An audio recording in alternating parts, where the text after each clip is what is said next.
Welcome to Wise Guys. It's Monday night, the 17th of February, 2025. I can't believe it's already the 17th of February.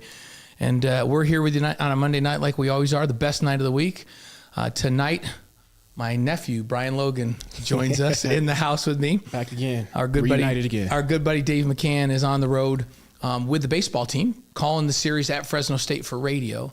So he can't be with us tonight. Conflicts directly. If he could, he'd be here. But his presence is always known because this whole idea, Jack Hadley, our executive producer, and Dave came up with what they thought this could be and the format and how it should go. And Dave, as we've mentioned before, is a phenomenal writer. Yeah.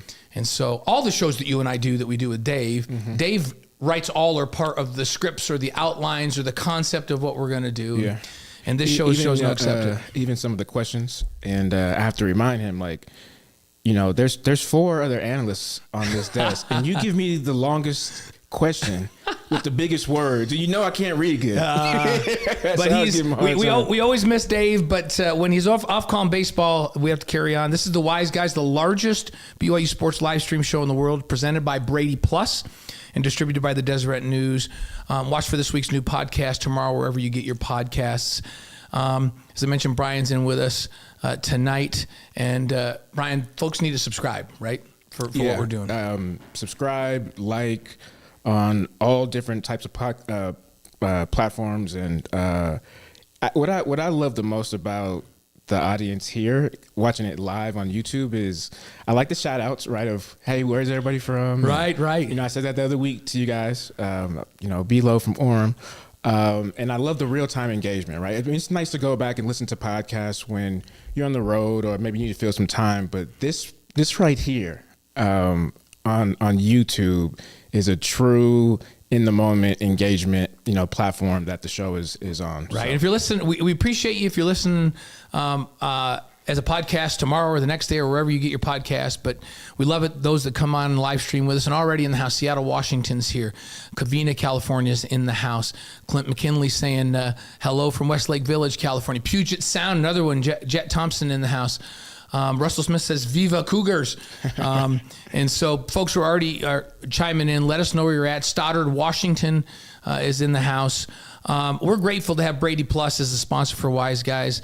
They are a title sponsor. They provide cleaning, food service, and packaging equipment, dispensers, and service and repairs. There's over 150 distribution facilities across the country and over 6,000 employees. Travis Brady's a friend of the show. He's a friend of ours, and we're so grateful for his support for this. And it's fun to have the Deseret News as our distribution partner. We're being distributed all over the world by Deseret.com. And Deseret News, Utah's newspaper since 1850. You can watch for our content on all of their social media sites as we serve Cougar Nation all over the world. And we really couldn't do the show without those two helping us. So we're looking for other sponsors and folks to do some things. But BradyPlus and the Deseret News have been our anchor, and they're the ones that have gotten us to this point. So we're very, very grateful for that. So let's talk about what we got coming up on the show.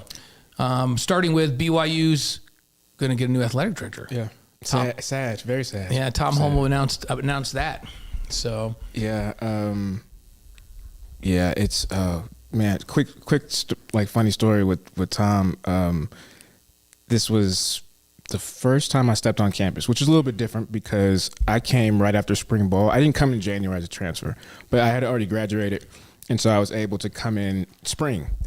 And my first day on campus, I get into the elevator with him to go up to the third floor, and he comes in. I'm already in. He comes in and he goes, "Oh, are you new here? I don't think I know all my athletes. I don't, you know." Which he does. Yeah. Are you new? I haven't seen you or met you. And I said, "Yeah, Brian Logan." And he was like, "What sport?" I said football. And he was like, "What?" He was like, "What?" "Oh, okay." And then we're going up, and he goes, "What position?" And I go, "Cornerback." And he looks down at me like. And it looks like, oh my God, you know, because I'm 5'6". He was like, "How's this guy going to play this level? What are we doing? Like, what's going on?" That's my first interaction. But I know you had a lot of great interactions with Tom. We'll talk about some of the things that he's done. We've got BYU football in the house tonight. Special teams coordinator Kelly Poppinga will be here shortly, and he will join us on set. He'll be sitting right there next to Belo, and we're going to talk about this last season, take a look forward. Spring ball is on the horizon, so we'll do that. BYU Hoops is getting ready to host Kansas tomorrow night. That's a big one. That's a big one. Trying to find a way to sneak in there. We'll look back at the Kansas State game a little bit, talk about what we thought about that one, and look forward to Kansas tomorrow. I've been doing my work. I've got to co-host the pregame show tomorrow and the postgame show for that big one over in the Marriott Center. Sold out already. Yeah. Really, really cool. Yeah, that's what I'm trying to. I got to sneak in. I have to say, and we'll get into a little bit more in a minute, but when we went into the Big 12, when the announcement came this in the Big 12, one of the first things I thought of was, wait a minute, Kansas is going to come into the Marriott Center at some point. All right. This is it. This is the first time in year 2 Kansas is going to come in. It's one of the storied programs in the history of college basketball. Yeah. They're coming into a sold-out Marriott Center tomorrow.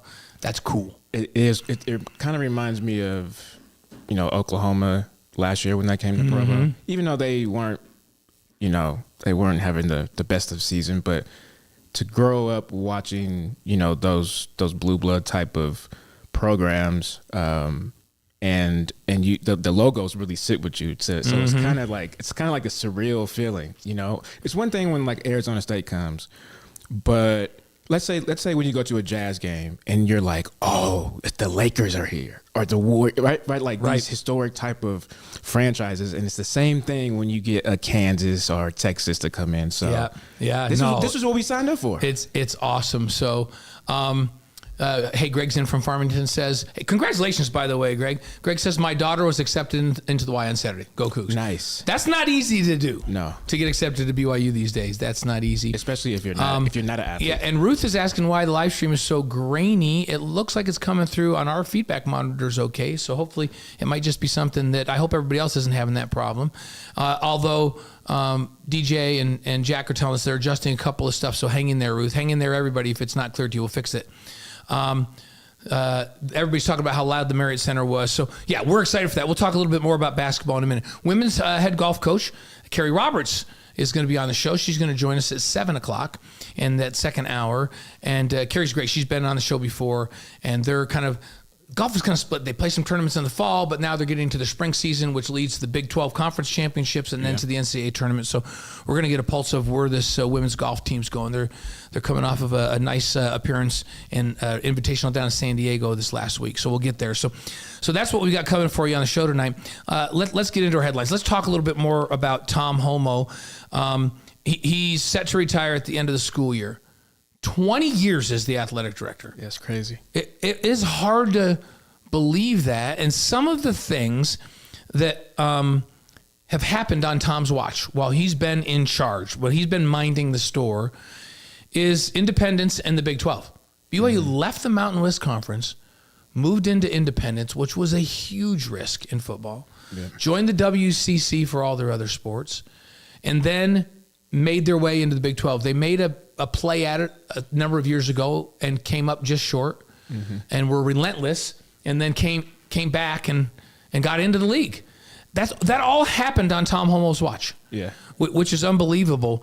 The hiring of Bronco Mendenhall, who turned the program around after a terrible couple of years there where things were just going the wrong direction. So he hired Bronco and brought him in with that staff that did so many good things and righted the ship and got that program on the right footing. And then brought Kalani Sitake in on the heels of that. Also hired Dave Rose as the basketball coach. Mark Pope to replace Dave Rose, and now Kevin Young to replace Mark Pope. I just read, when I say all of those things below, what goes through, that is a crazy legacy to leave. When you think about all of those things that happened while Tom was minding the store and taking care of this and pointing BYU in the right direction. It's even hard to kind of rank that because they all, if you look back at that list, they all had such a significant impact, in the program at the times that they needed it, right? At the most important times. The first one that initially that stands out is just getting BYU into a P4 conference. Yeah, that's huge. Right. Since the history of athletics in BYU, right? Trying to feel like we belong and getting told no here, or you're too churchy, or we don't want your religion, but whatever the case is, right? Like it's we've always just tried, and the worst part about it, I think for us as fans, and why we celebrate this so much, is because like our record and our facilities, how we operate, like we operate as a P4 school, right? Even in independence, right? Yeah, even in independence. I think the next thing is probably the independence. That's your number two of. I would say that being able to make that decision and navigate us through those hard times, because he's able to have foresight and say, you know what, okay, when these deals end again, let's put ourselves in a position to where they're gonna have no choice but to accept us, and that's what he did. Because he could have easily we could have stayed in the mountain, right? But here's the question I ask everybody out there: if they don't take that leap of faith, if Tom Holmoe doesn't navigate BYU into that leap of faith and say, let's go independent, if Bronco was all aboard on that and said, yeah, let's do it, it's the only way we're going to get to where we want to go, right? Dave Rose was on board moving into the WCC. First of all, you have to have great relationships to broker the deals with ESPN and with the WCC to do that, right? And I think that Tom had paved the way to have great relationships. But if they just stay in the Mountain West Conference and just stay pat, what is going on right now? What we just talked about. Hey, Kansas is coming into the building for a league basketball game tomorrow night. Are you freaking kidding me right now?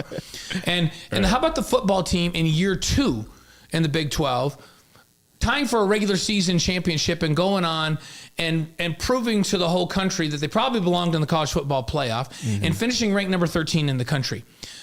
Is the football team that successful if they don't make that, if they just stay in the Mountain West Conference?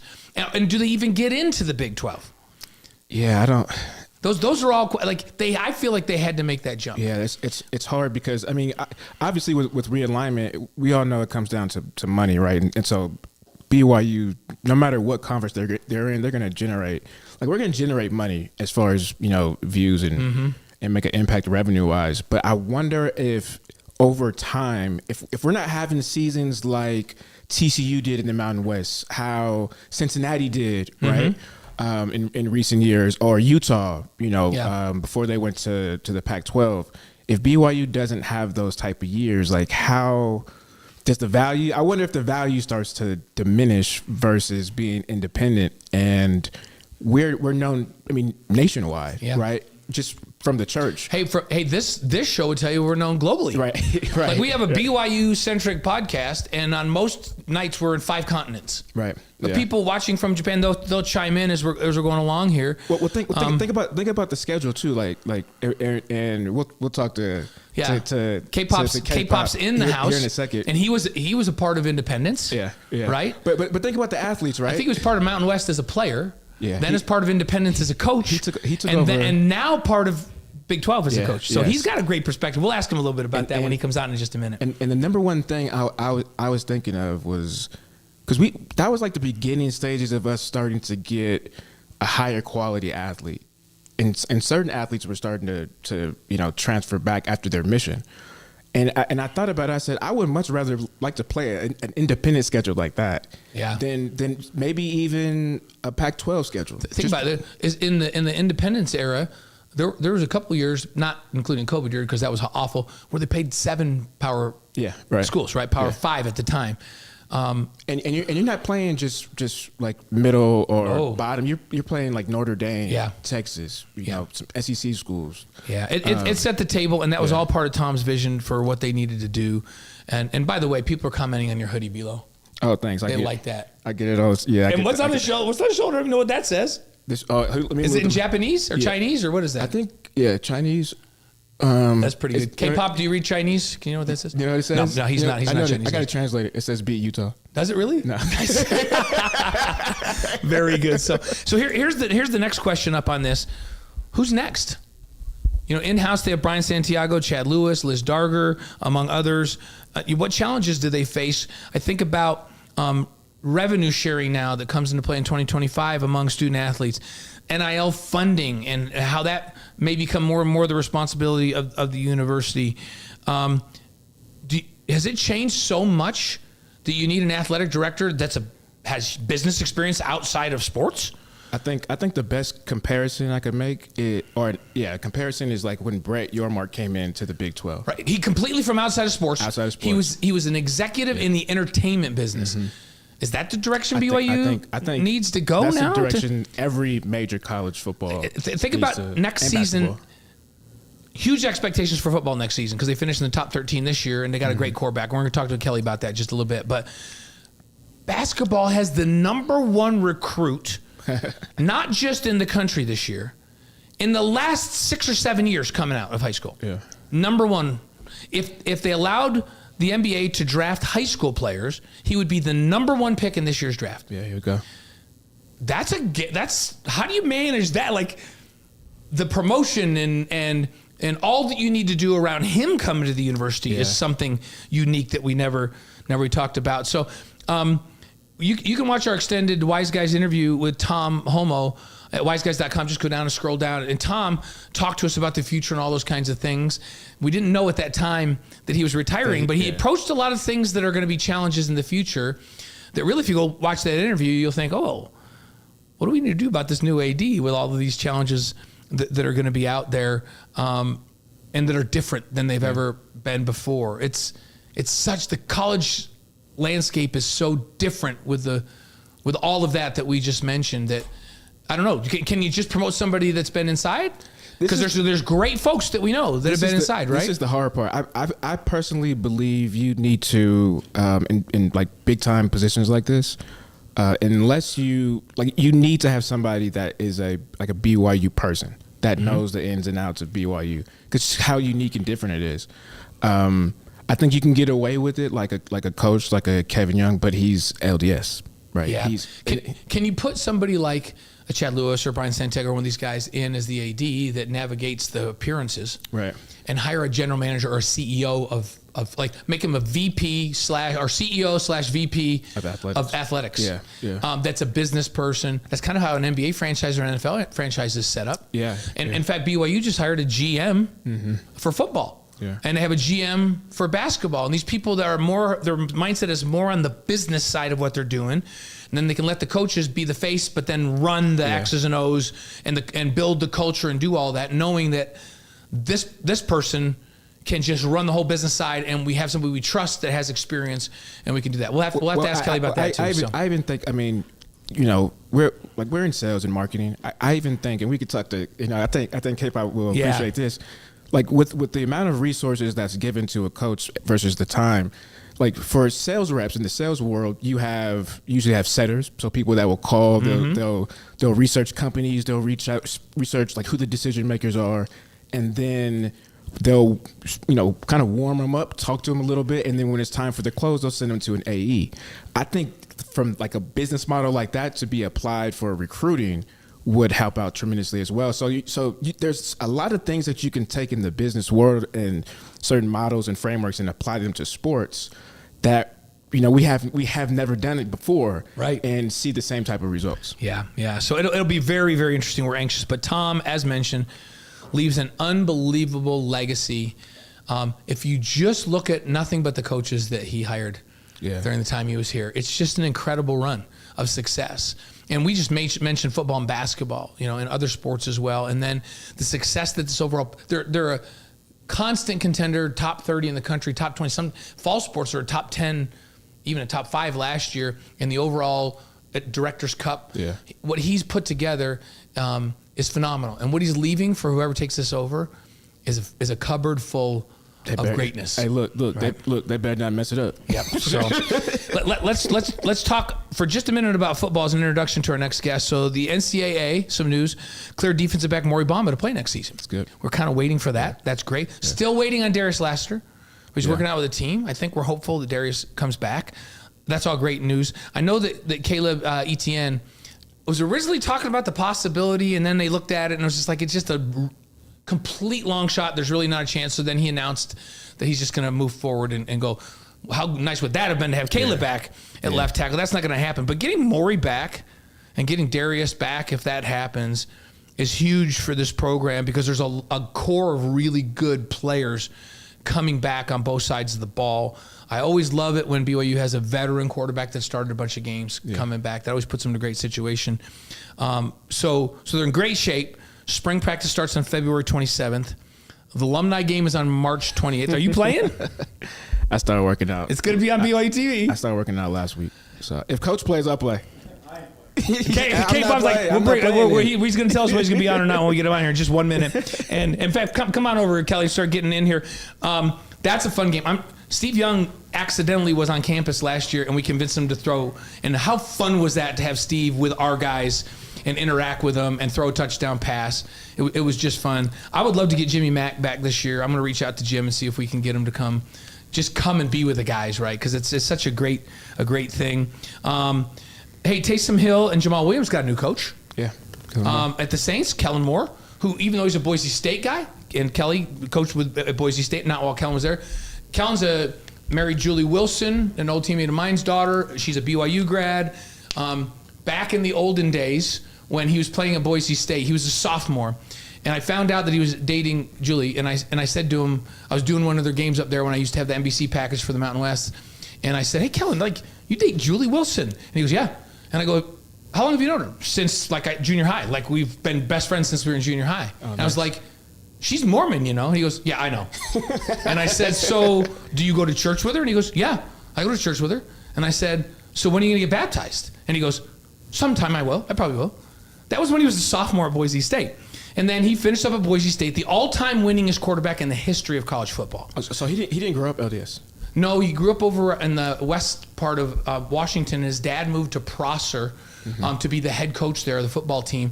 And Prosser is it's like Mesa, Arizona. It's just like an LDS community.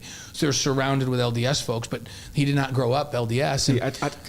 Coach, I tell Uncle B all the time, if you find me a girl like that, I'll gladly get done. Convert. You can dunk me too. I'm ready. So he did get baptized. He ended up getting baptized, and now he's the head coach of the New Orleans. And he is one unbelievable human being. I love Kellen Moore, and how fun is that for him? He's already friends with Taysom. He's good friends with Austin Collie.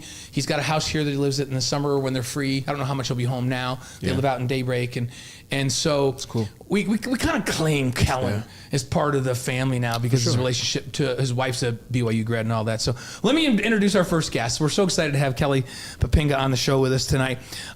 Special teams coordinator, helped pull off the most productive special teams season in program history. And I was going to say that I can remember, but I've been doing this for 38 years.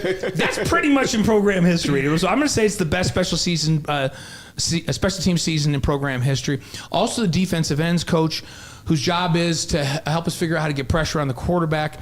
I'm giving pluses on all of that. Just ask Shedeur Sanders if he felt pressured, right? And I don't even think we dialed up a bunch of blitzes in that game, and we got pressure because of what our first guest helped create over there. It's our pleasure to welcome back for a second appearance to the Wise Guys, Coach Kelly Poppinga, that we all affectionately just call K-Pop. So. Yeah, no, it's good to be here. This first time in studio. This is sweet. I walk in, take my shoes off. This is like I feel comfortable. I see you. You don't have your barefoot right there. That's my deal. I'm never going to wear shoes on the show. I don't care. It was snowing a couple weeks ago. I walk in and our producer Jack says, you don't have shoes on. I go, no, I will never wear shoes in this show. I wear slippers. Nah, it feels good in here. It's like a little man's cave down here. It's awesome. It's so fun. Well, let's start with what a season. My goodness, right? Team finishes 11-2, ranked number 13, as I mentioned, in the final AP poll. Dominated a very well-respected and good Colorado team with tons of talent. 2 first-round draft picks for sure in that Alamo Bowl. Did you ever imagine in fall camp that this team could have this kind of success? Everybody always asks me in the offseason, how good you guys going to be? You guys going to be good? And I always come out of fall camp like, I have no clue. Because you don't know how good your offense really is until they play against another team. Same thing when you play against, your defense, how good are they when they play against somebody else? And so from spring ball through the off season into fall camp, you're just going against each other all the time. So you see the same things over and over again. You're like, okay, how good are we? I knew we had talent though. I knew we were talented at receiver. I thought our O-line was much improved with Coach Woods. I thought Retzloff was going to have experience, on offense. And then defensively, we basically had everybody back from a year ago, which, we struggled in that first year with, Coach Hill and myself and Coach Anna coming in, Coach Puha. But we knew that there was a lot of learning that they took in the off season. And so, and then I felt great about special teams. I felt like we had as good as returners as we've ever had at BYU. I knew Will was a special kicker, and I knew Sam was going to be a really good punter. And so I felt like the talent was there. Now, could we put it all together? And I think, after that first game, we were thinking, okay, we could be pretty good. And then when we went down to SMU, that's when we were like, okay, this could be a special year. Yeah. And so that's, when you play your competition, you finally play really good competition. That's not, yourself. That's when you realize, okay, here we go. This is going to be a great year. To Coach's point, like you're for spring ball and even fall camp, especially if you're a seasoned guy, you start picking up on the offense's play. Their audibles, like this is I still remember. Start cheating. Yeah, start exactly. Cheating. You do start cheating. Well, Coach Fowler, Gavin Fowler, I remember him telling me that you were one of the guys that actually, like, because as a defensive staff, you're like, how good can we be on the D line? Mm-hmm. Like, felt really good about that linebacking core, and I know Jay and Gavin and Gennaro felt like, no, we have some dudes in the secondary. We got experience up there. Can Blake come back and be really, really good? Can John be really, really good inside? Can Tyler step it up? And Gavin gives you credit because he's like, no, K-Pop from the start of fall camp said, guys, we're gonna be good on the D line. Yeah. We're gonna be good. So how did you know that these guys were gonna be that good? Because he's saying you were saying it in fall camp that you were gonna be good in D line. Once we moved Blake to the inside, I felt really good with John and Blake in there. And then there were some other pieces that came along as the season went on with JT. I think he stepped up. But then I knew Tyler was going to be dominant. Like, you just watched Tyler through spring ball and through fall camp. I knew he was going to be a dominant player because I thought we had good offensive tackles, and I thought he held his own extremely well against them. And then I felt very good with guys opposite of Batty and Isaiah Badnia and then Logan Latui. And so and then there was some young talent in there as well. So I just knew that move for Blake was good. And Blake had a great year. Blake played as good as anybody on the D line. I feel like he was one of the most underrated guys on BYU's defense. Am I wrong in that? There was more guys. I shouldn't say more, but when any scout came to talk to me about Tyler, the very next question is, tell me about Blake Mangelson. Yeah. Does he have a chance? Can he make it? Oh, yeah. And I think Blake's, he's 6'5", he put on, a bunch of weight. He dominated. Like, if you turn on the SMU game, he dominated that game. Yeah. And a lot of people, want to always give Tyler credit, but in that game, without Blake Mangelson, we don't win that game. Can he be a Chris Hoke kind of a guy? I think he's more like a Brett Kiesel type of guy. That's either one of those guys would be great, sure. right? I think he could go into a scheme, a 3-4 scheme, play a 4-eye, and just live in there for 10 years if you wanted to, because he's tough. Man. He's a tough sucker, and he plays low. He knows how to play with his hands. He knows how to bend. He's a good athlete.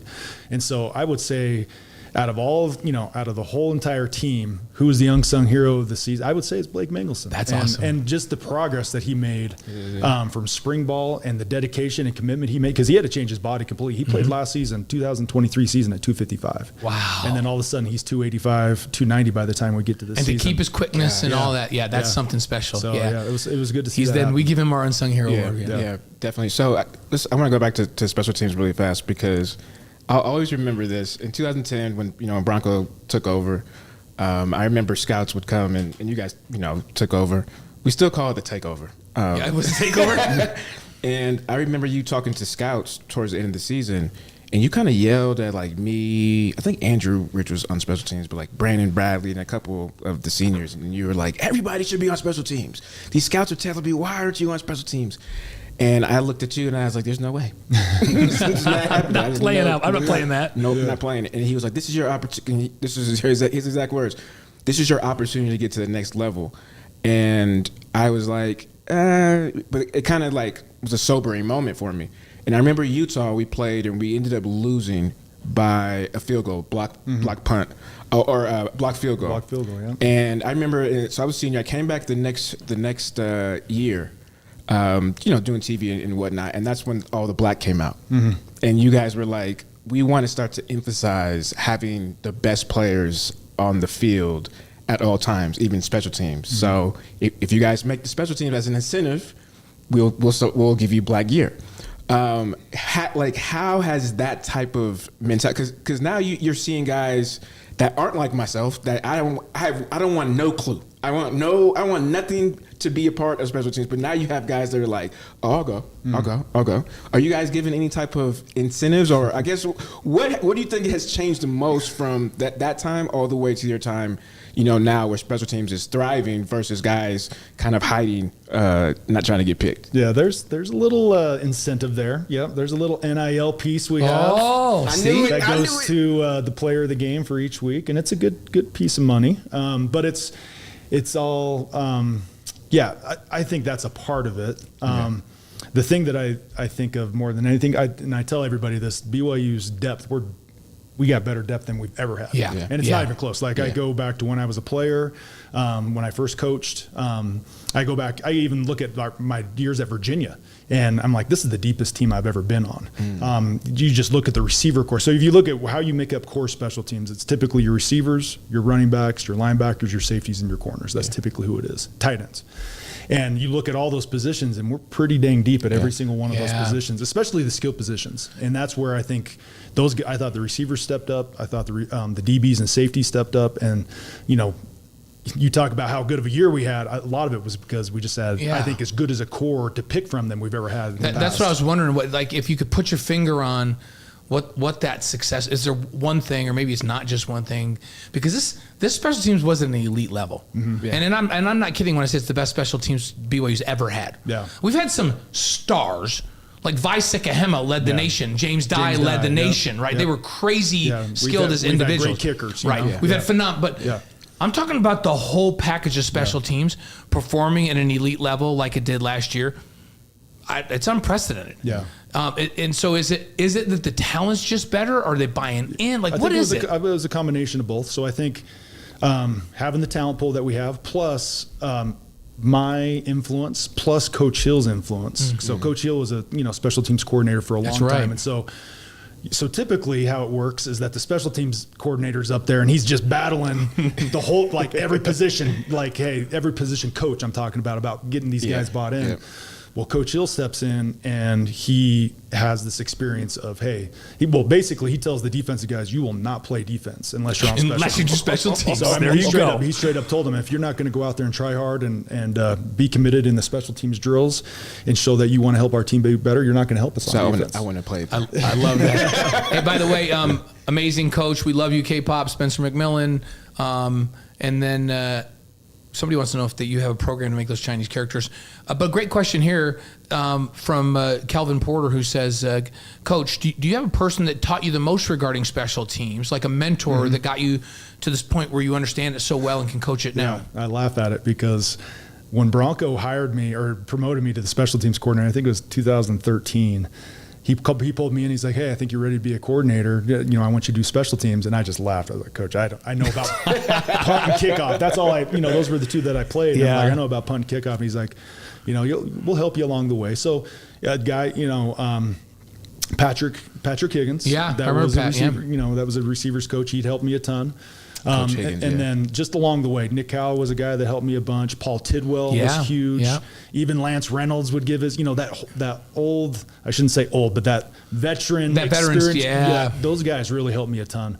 And then when I went to Virginia, there was a guy named Ricky Brumfield that we ended up hiring, and he taught me a ton of stuff. And then, Jay's taught me a ton of stuff. And then when I went to Boise State, I was with a guy named Keith Bonifa, who's now at Michigan State, who's a great running back and special teams guy. And so it's really a combination of all those guys. And so I took from each of those guys the things that I thought were the best things. And then I've just put those all together. And then Jay's taught me a ton. Over the last 2 years I've been with Jay, he's taught me a bunch of stuff. And there's been schemes that we've been doing where he'll pull me aside and be like, hey, I don't like that. He'd be like, I've tried that before. Let's think about this. And be like, okay, let's go. And that's the thing about coaching. I think a lot of times coaches got to be humble, and not saying I'm the most humble guy, because there's some things that he'll tell me and I'll be like, I'm not doing that. but there's things that he'll say to me and I'll take a step back and look at it and be like, okay, that does make a lot of sense. We need to try that out. And so actually the punt return that we got in the Colorado game was Jay's idea. And so just the different type of, we set like a left, I think it was like a left pressure and a hold up on the right and set up a wall back to our left. And that was an idea that Jade had used a lot when he was at Utah and Weber State. And so, but it's great to have a guy like that. Our offices are right next door to each other every morning. He walks in and he'll ask me how special teams are going, and just, he'll give me his thoughts on practice and watching film and stuff. So it's good to have somebody like that around. I love that. There's been so many people that have had an influence on you, because that's the guys that have great success always take bits and pieces and mold it into what fits their philosophy. And it sounds like you've had a lot of good influences over time. It's been good. I've been lucky. That's fun. I've been around some good people. In addition to special teams, we talked about the fact that you have the ends, so you're part of that rush package. So question for you. This BYU defense, right at the top of the country in forced turnovers, but interceptions all year long, like from start to finish, like right there at the top of the rankings and picks. So is this due to the fact that there was consistent pressure on the quarterback, or is it because they're really good in the back end? Yeah, I think it's a combination of both. I think all great defenses start with pass rush. I don't care what anybody says. I mean, look at the Super Bowl. Like the Super Bowl, the Eagles had great pass rush. Chiefs couldn't block them, and they just destroyed them.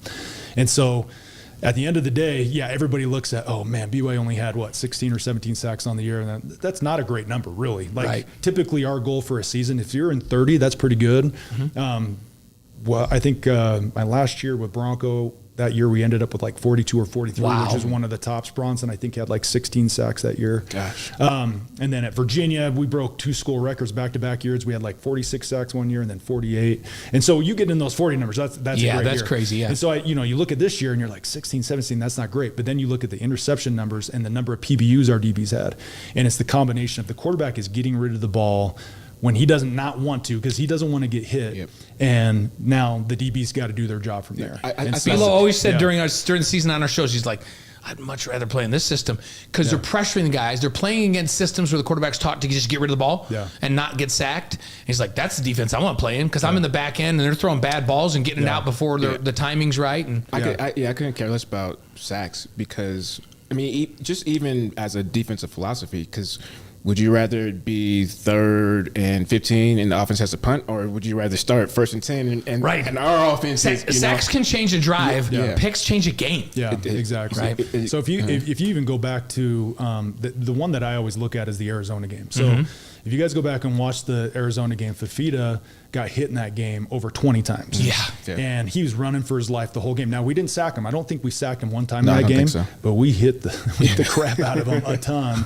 And if you go back and you watch the interception that Tanner Wall had in the south end zone, that he made a phenomenal play on, Vil Puha, Batty's backup, smacks the crap out of that dude. And who's going to be really good, by the way. He's going to be a great player. But, I mean, nobody really sees that hit, and it's a big hit. And Fafita throws it, and then Tanner makes a great play. I mean, that was one of the best interceptions I've seen. Was that when he was playing middle third and made it all the way to the pylon? What in the world? Great play. And so, but nobody really thinks about the pressure that Fafita was on. And then you go out throughout the whole entire game, and even at the end of that game, Batty has one of the biggest hits all year long on Fafita. And then the very next play, Isaiah Banya comes on a twist game, and Fafita's rolling out. This is right at the end of the game.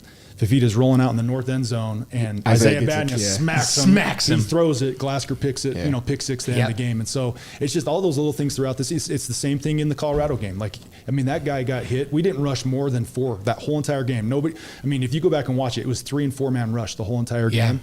And that's all we had to do. Like, we had 5-man pressures. We had 6-man pressures that Coach Hill wanted to call, but we got through the first quarter and we're like, guys, we can get there. We're going to get there in 3 and 4 man rush. We're going to be just fine. When you can do that, you're in control. Right? Exactly. Remember in the green room, we felt so bad for Shador. We were feeling bad for him. Out. We were like, oh Lord, please. We started praying, please. We're like, let's not get this guy hurt. Like, we were literally concerned for him. He was like, he lost millions on that hit. And it was a phenomenal game plan, and you guys are being congratulated. So, hey, Kelly Poppinga is with us here on Wise Guy, sponsored by BradyPlus, distributed by the Deseret News. We're so glad to have you in studio with us. You got a good core of returning guys in 2025, special teams and on defense. And so you can kind of address both. Like, it seems like all the marquee names are back on special teams, and you've mentioned the depth. So I'm just expecting the special teams to just pick up right where they left off. Defensively, lost some good guys up front. A lot of the back end is back. but some good dudes up front. All 4 you're starting 4. So what, as you move into spring ball, what's your thought process and what needs to get done to get you back to that same level and beyond for this next season on defense and special teams? Yeah, I mean, the expectation's set. And so that's the message for me going into spring ball to these guys is, hey, you guys have set a high standard. And I shouldn't say you guys, we've all done this together. We've set a high standard.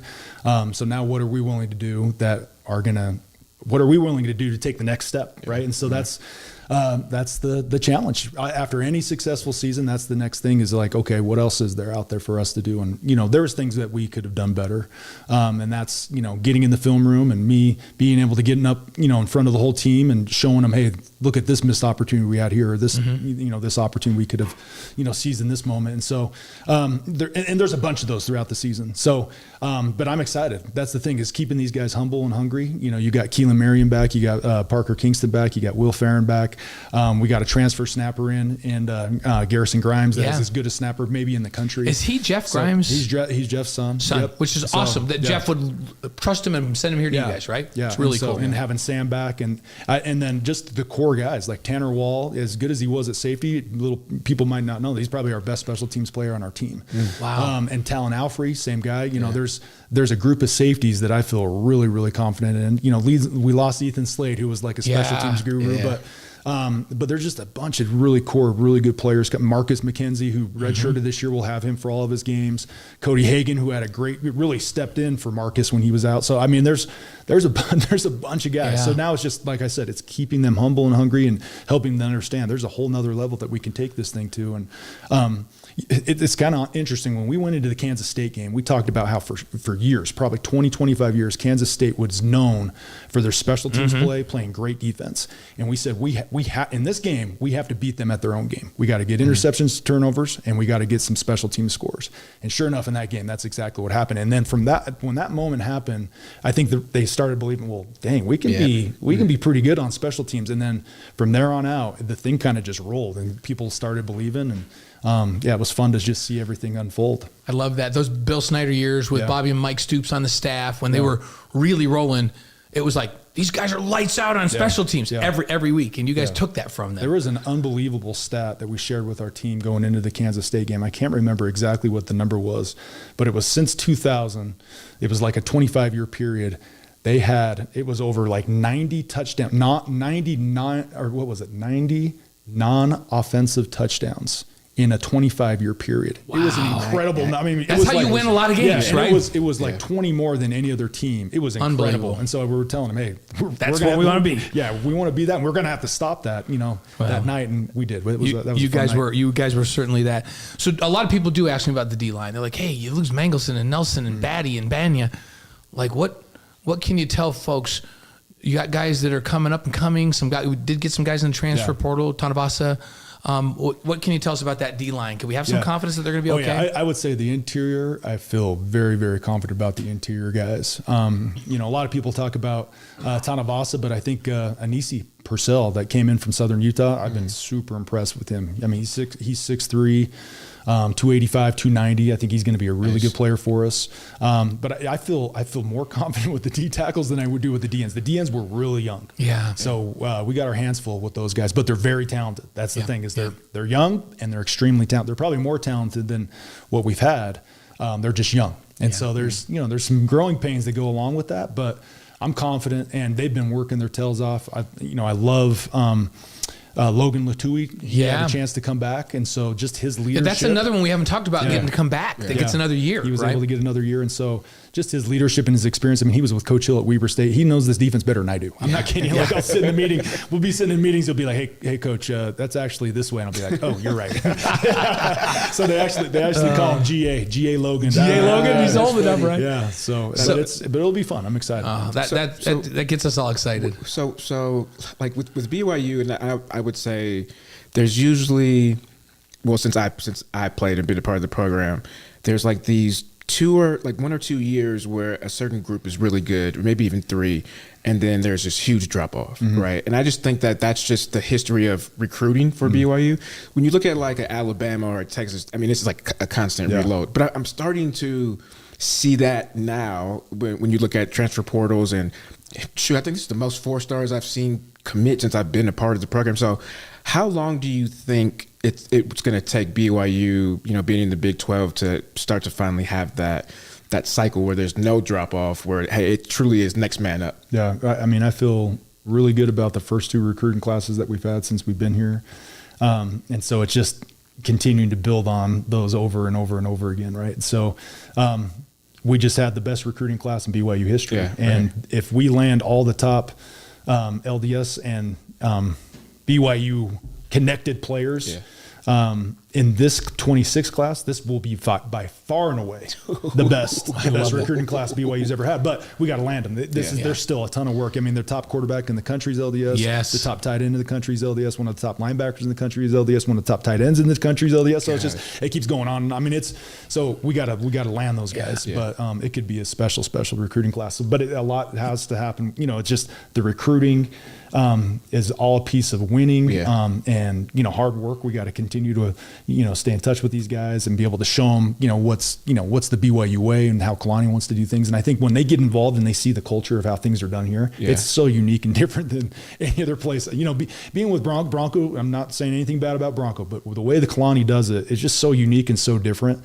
When somebody walks in, it's just like, I think it kind of takes them back a little bit. Like, this is so like, it's nothing like anywhere else. And you walk into a team meeting, it just blows you away. It's interesting, like, because lots of times you'll bring recruits up and we'll take them on tours of the BYU broadcasting facilities. I did that a couple of times with these last the couple of recruiting classes.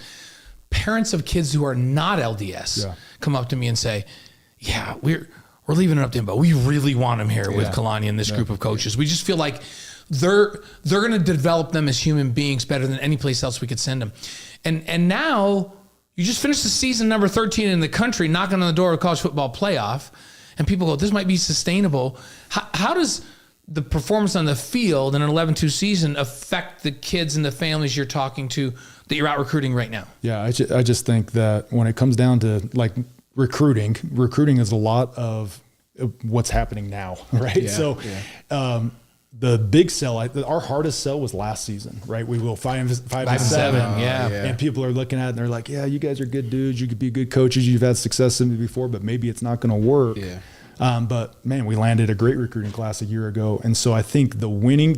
We always say winning's the best part of recruiting, right? That makes recruiting the easiest. When we win, then that makes everybody's job easier. Yeah. So I just feel like we got to be consistent, right? We continue to stay consistent. That's what made Alabama for all those years. They were consistently winning, right? That's what making Georgia right now. They're consistently winning. So winning solves all the problems in recruiting as long as you're doing it the right way. And that's Jay's and Kalani's big thing is just let's do it the right way. Let's treat the kids the right way, but also let's coach them really hard. Yeah. And that's what they want. That's what kids want these days. And then that, along with winning, I think they'll realize that, this is, could be a great spot for them. Great place for them to be. I love it.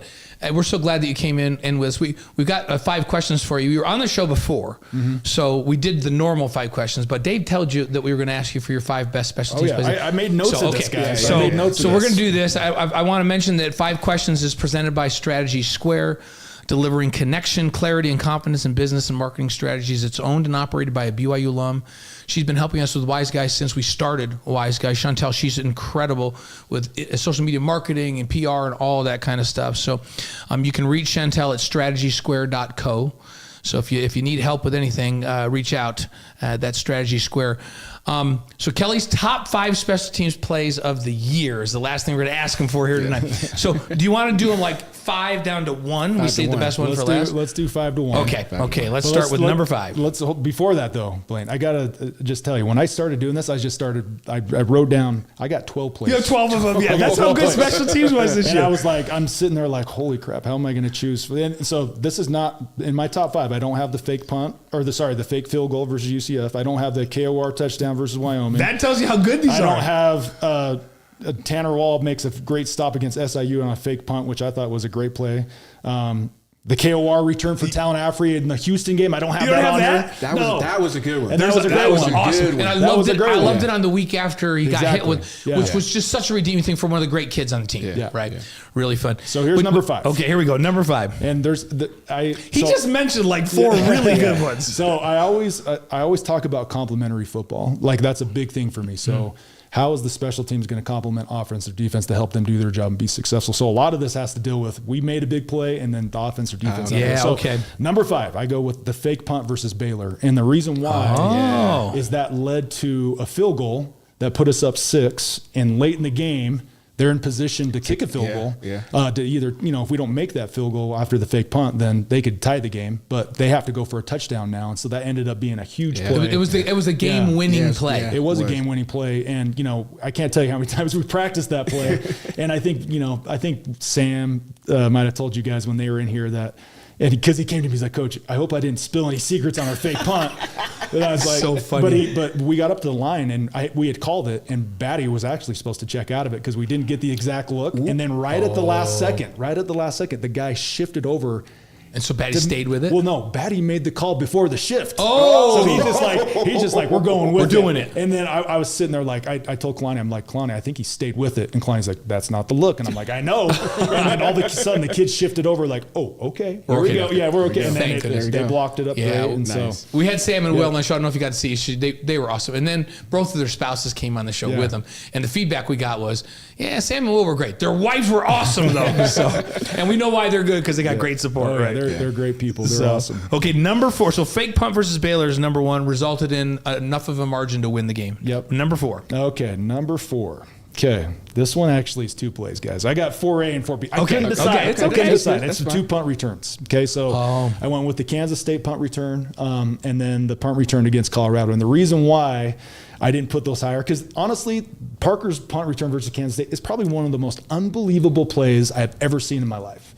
Yeah, but the reason why I didn't have it higher is because he muffed the punt. Because he didn't catch it. He didn't catch it, and then he dropped the ball at the end of the goal line where I went from being, oh my gosh, I'm going to kill this kid. What grade? Oh my gosh, this is the greatest play ever. What grade did you give him on that play? Did you give him a plus or a plus? He got a plus and a minus. I gave him a minus, a plus, and then a minus right at the end because he drops the ball as he's crossing the line. I'm like, so he got 2 minuses and a plus when he basically ran 140 yards for a touchdown. I mean, honestly, one of the most unbelievable plays. But if he catches that ball clean, he's not going to have to work as hard, and the same thing's still going to happen. But, but it was unbelievable. I remember Gavin was great and things, and he goes, Dad, come on, look at this a minute, and he's like, this is one of the, I can't remember the play. I think it was a Tanner Wall play.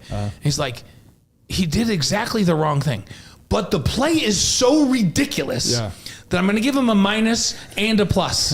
And I was like, okay, that was kind of that play, right? It's kind of, and there were some great blocks on that play. Parker or Isaiah Glasgow. Oh my goodness! Go back and watch that play. He made 2 or 3 blocks and then ends up walking in. And you see his foot speed on that too. That dude can just run. Yeah, it was so fun. And there's some great blocks. And then the Colorado punt return. Parker was untouched. Nobody touched him on that play, and that was awesome. Great block. And the thing when that play happened, and the reason why I put it 4A and 4AB. In both of those plays, when those plays happened in the game is over.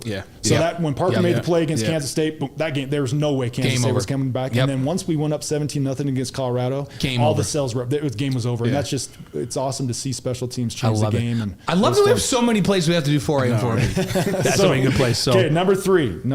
A lot of people won't like this one, but I love it. Was the onside kick against Colorado. And the reason why I like that, and I thought it was a huge play for us, is we're up 10-0. And that play right there showed Colorado we're not messing around. We came here and we're guns a-blazing. We're going to throw everything at you guys. And even though that didn't result in any points, I think we ended up, that was the Gary Bohannon interception after that. But I think it showed Colorado, and it stole the possession from Colorado. It kept the ball out of Shadir's hands and Travis Hunter's hands, which is all about special teams, fake punts, fake field goals, onside kicks. It's all about stealing possessions. And so it just was another opportunity. That was because we all looked in the green room and we were like, no way. Oh, I like it. Like once it was, we were like, okay, because we were saying the same thing. Less possessions, right? Keep them off the field. And that was a tone setter, is what it was. It was a David and Goliath moment when David walked up and said, "I'm not scared." That was fun. And and the thing that was great about it too is we practiced that a ton all season long, and you got to get certain looks that give you certain onside kicks, and we have 3 or 4 that we could run. Just got to get the right look. And They had given that look all season long. Yep. And then we did the first kickoff, and Kalani saw it. He's like, "Hey, it's there." And I said, "I know." He's like, Let's next go. time we're running it. I love it. And I was like, and he's like, I think we kicked a field goal, and he's like, "Yep, we're running." I was like, "Okay." This better work. It's like, and Will had practiced this so many times. Okay. Such good execution. Okay, Number two, I put as the KOR against Utah. And the reason is without that play, we don't win that game. Yeah. Rivalry game, and it was after such a huge play by them. You know, I think they had just scored their first touchdown of the game, and that place was rocking. I don't know if you guys were there. But I was in the studio down. Brenda and the kids were up. Yeah, but it was nuts. The place was going nuts, and then they kicked the ball to us, and then you could hear a pin drop. Yeah, it just went quiet. And Keelan, and the thing I love about that play, it was the best blocked kickoff return I've maybe ever coached or had. I mean, everybody hit their guy 100%, and he was untouched. He went untouched. I think the kicker might have touched him right at the end. He hit the seam and just went. And he did a thing that I know you teach kickers, because I've heard you talk about this out there, where when it's the kicker, he's the only guy left. Yeah. You tell him, run right at him. Yeah, and that's this is what K-Pop teaches him. And I'd never heard that before until I heard him teach this. I'm like, that is great, because that doesn't allow him to get an angle. Like, you run right at him, and he's going to panic. Yep, and that's exactly. And what then happened, and he ran right at him, and then just made one step and went by him. Because they're not used to. No. They're not used to making tackles. No. Well, if you run away from him, or you try to make too many moves, other guys catch up, or you run away from him, he gets an angle and he angles you to the side. Yeah. They teaches him, no, when it's you and the kicker, you run straight at him. You also got to teach them this: when they get to the 5-yard line, lift their high knees, because you got people coming in. You got kickers coming in trying to swipe the legs. Yeah. So that was he hit that seam and he just went. It was pretty. And that was fun to see Keelan do that, and to have him do it twice in the season. Oh, goodness, was awesome. Yeah. So All-American. Yeah, and he's special. Like he's. I think you saw it a year ago in 2023. We had some really good returns, and then to see him do this. So now the standard set. I told him, hey, you got 2. We never get 3 this next year. So. Okay, how about number 1? And number 1, this is, one of the greatest plays in BYU history, I would say, is the Will Farron kick. Oh, gosh, yeah. And so, I've told this story a bunch, but we're going down to score, or going on that last drive, and the holding penalty happens, and I'm having flashbacks. I'm having about flashbacks to 2010. We're going the same way, going whatever that end zone is, the south end zone, and I'm thinking, here we go. This is going to be the game. 2012, we're going the same exact direction. Yeah. And both of those kicks get blocked. Yep. I'm thinking, all right. And in my head, I'm not saying this to anybody, but in your head, it's going. In my head, I'm like, gosh dang it, guys, do not do this to me again. Right. And so I walk over to Will and I just said, A-Rod's asking me, hey, where does he want the ball? Yeah, where does he want it? And, Will just said, Coach, it doesn't matter. The ball's going in wherever it's at. I think I tweeted that out. Yeah. And he's saying it with a smile. Like, he's just so calm and cool. And then it was, the operation from the snap to the hold to the kick, everything was money. The protection was awesome. And then Will drilled that thing, and just, in that situation, rivalry game, the game's on. There's going to be, I was hoping there'd be no time left after the ball was kicked, but you practice those situations all the time. And for our guys to go out there and execute it, that was really fun and people take for granted that the snap and the hold are going to be perfect like that. And Will gets a lot of credit, but and that the protection is going to be perfect. Yeah. It takes 11 guys. Yeah.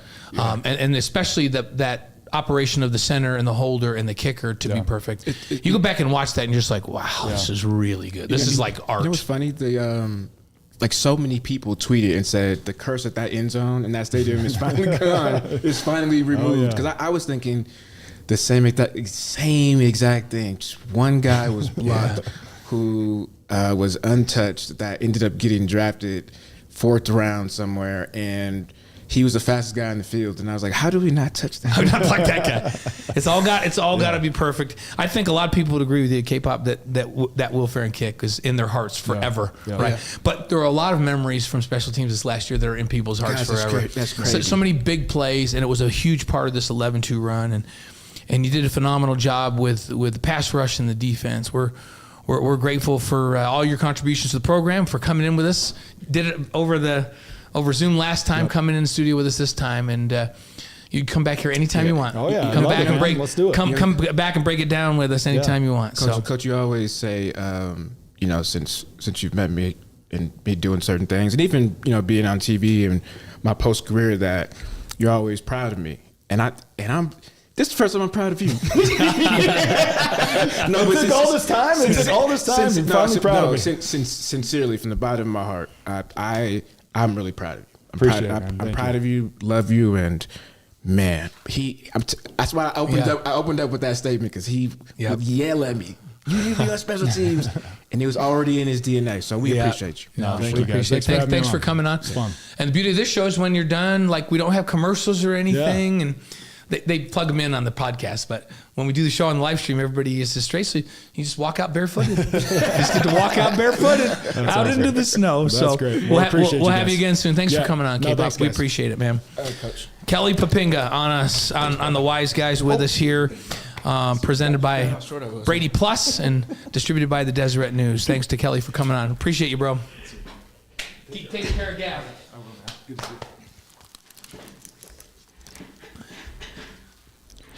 Yeah, so so a lot of you, my son Gavin works with these guys on defense, and he loves working with Kelly and Jay and those guys, and has learned so much from them. So. Up next is going to be Carrie Roberts coming in. I don't know that we've heard from Carrie yet. She's coming in via Zoom. But before we get to Carrie, let's do our Cougar Board question of the week. I'm going to present this to you, and I'll chime in on it a little bit. But I have the Cougar Board question of the week right here. If you're not familiar with Cougar Board, it's the largest online community of BYU fans. Thousands of posts every day. This question comes from Seth J250, one of their insider subscribers. And he says, I pose this to you, Bilo. What would be your top 2 or 3 qualities for the next athletic director to have? Top 2 or 3. Let's go with 2. Top 2 things this AD has to have. I would say somebody that has business. I would say non-traditional AD experience. Okay, that's probably the number one thing. So you're saying, and we talked about it a little bit before, but in today's world, an AD has to have some business acumen that's unique and maybe not traditional. You got to market your program. You got to deal with NIL. You got to deal with revenue sharing now coming up in 2025 and all of that, right? And then I would say this is, I don't know, because there may be a couple more things, but there may be like one statement I could say that is like an umbrella of things. I'll try to articulate it the best way I can. Someone that has like a sincere heart for the kids or and the coaches as well. Like I remember Tom before every home game, pregame, postgame, pregame shows. What does he do? He comes to us, he gives us a hug. And I remember there was one of his teammates had passed away, and he came to us and kind of put his head down, I think on your shoulder. And was crying, and it took me back because I'd never seen him in that state, and I was like, he like genuinely cares. He does, genuinely, and so I think somebody needs to have that type of characteristic, and that's just on it for the money. Business acumen, somebody that cares deeply for the athletes and the coaches. And I would add somebody that can develop relationships across the country, because scheduling is not easy, especially your non-conference part of it. And that's a nice, if you do all those things and create a culture in the athletic department where it's cohesive and it has a direction and you're all going toward the same thing and the right thing. I would love to say somebody that loves BYU or that's a BYU guy, but we can't, because we need the what if they don't have the business acumen? Because if they come, they'll fall in love with BYU. Bingo. You're right. So there you go. That's our Cougar Board question of the week. Women's golf. Let's start with this because I'm going to introduce our next guest who's ready for us now. San Diego State Classic. They took 5th place. Maria Jose Barragan. I don't know if it's Jose or Josie. We're going to ask her. Just a sophomore, though. Finished 4th. And I think she goes by MJ. When I met her, I think everybody was calling her MJ. So we'll call her MJ. And Carrie can tell us if that's right. They finished in 4th place overall in the tournament. Next week, they're at the Causeway Invitational Monday through Tuesday in Sacramento, California. Our next guest tonight is the head coach on the women's golf team, a post she's held since 2010. The 3-time WCC Coach of the Year, has BYU in their 2nd season in the Big 12. It's a pleasure to welcome back to the Wise Guys, Carrie Roberts. Carrie, welcome in. We're glad to have you back. I wish you were here in studio with us. Thank you. So, thanks for having me. No, it's always a pleasure, and I know golf is a little bit interesting because you start playing tournaments in the fall, and now you're kind of in this late winter, spring season where you're playing tournaments. Everything's away because it's cold this time of year here. You're now in your second season in the Big 12. How did your team grow last year in their inaugural Big 12 season, and how will that growth lead to more success this season as you're playing tournaments and getting ready for that Big 12 tournament and then the NCAAs? Yeah, we've made a huge jump. I mean, we were super young, a couple freshmen, sophomores in the lineup last year. And, so that gives us another year, of just experience. And you see Maria, it is Maria Jose, MJ. So I wasn't wrong. Like when you guys introduced me to her over at the club, it was MJ, right? MJ, Maho, Maria Jose, whatever you want. Yeah, I like MJ's just easy. So we're going to go with MJ for her. Yeah, MJ. She's top 50 in the country. So, I mean, she's jumped, 300 spots in the rankings in one season. So, I mean, and that's what everyone's doing. Yeah. And so, I mean, it's interesting, and last week we had, one of our seniors have the low round of the tournament with a really good field. So we've grown a lot, and it'll take, hopefully we just keep, I don't know what it'll take, but I mean, Big 12 is unbelievable in golf, and we're thrilled to be in it. And, just like we did in the WCC, hopefully we can find a way to compete and win. I look at these tournaments. It's so different than basketball. You play a little preseason schedule, and then it's like all league play, right? Yeah. But I'm looking at the teams that were just in this SDSU Classic that you played in. San Diego State, New Mexico, Western Michigan, Wisconsin, Madison, UNLV, Stanford, Georgia, Fresno State, Denver, Oregon State, and Colorado. Colorado's the only other Big 12 team in this tournament.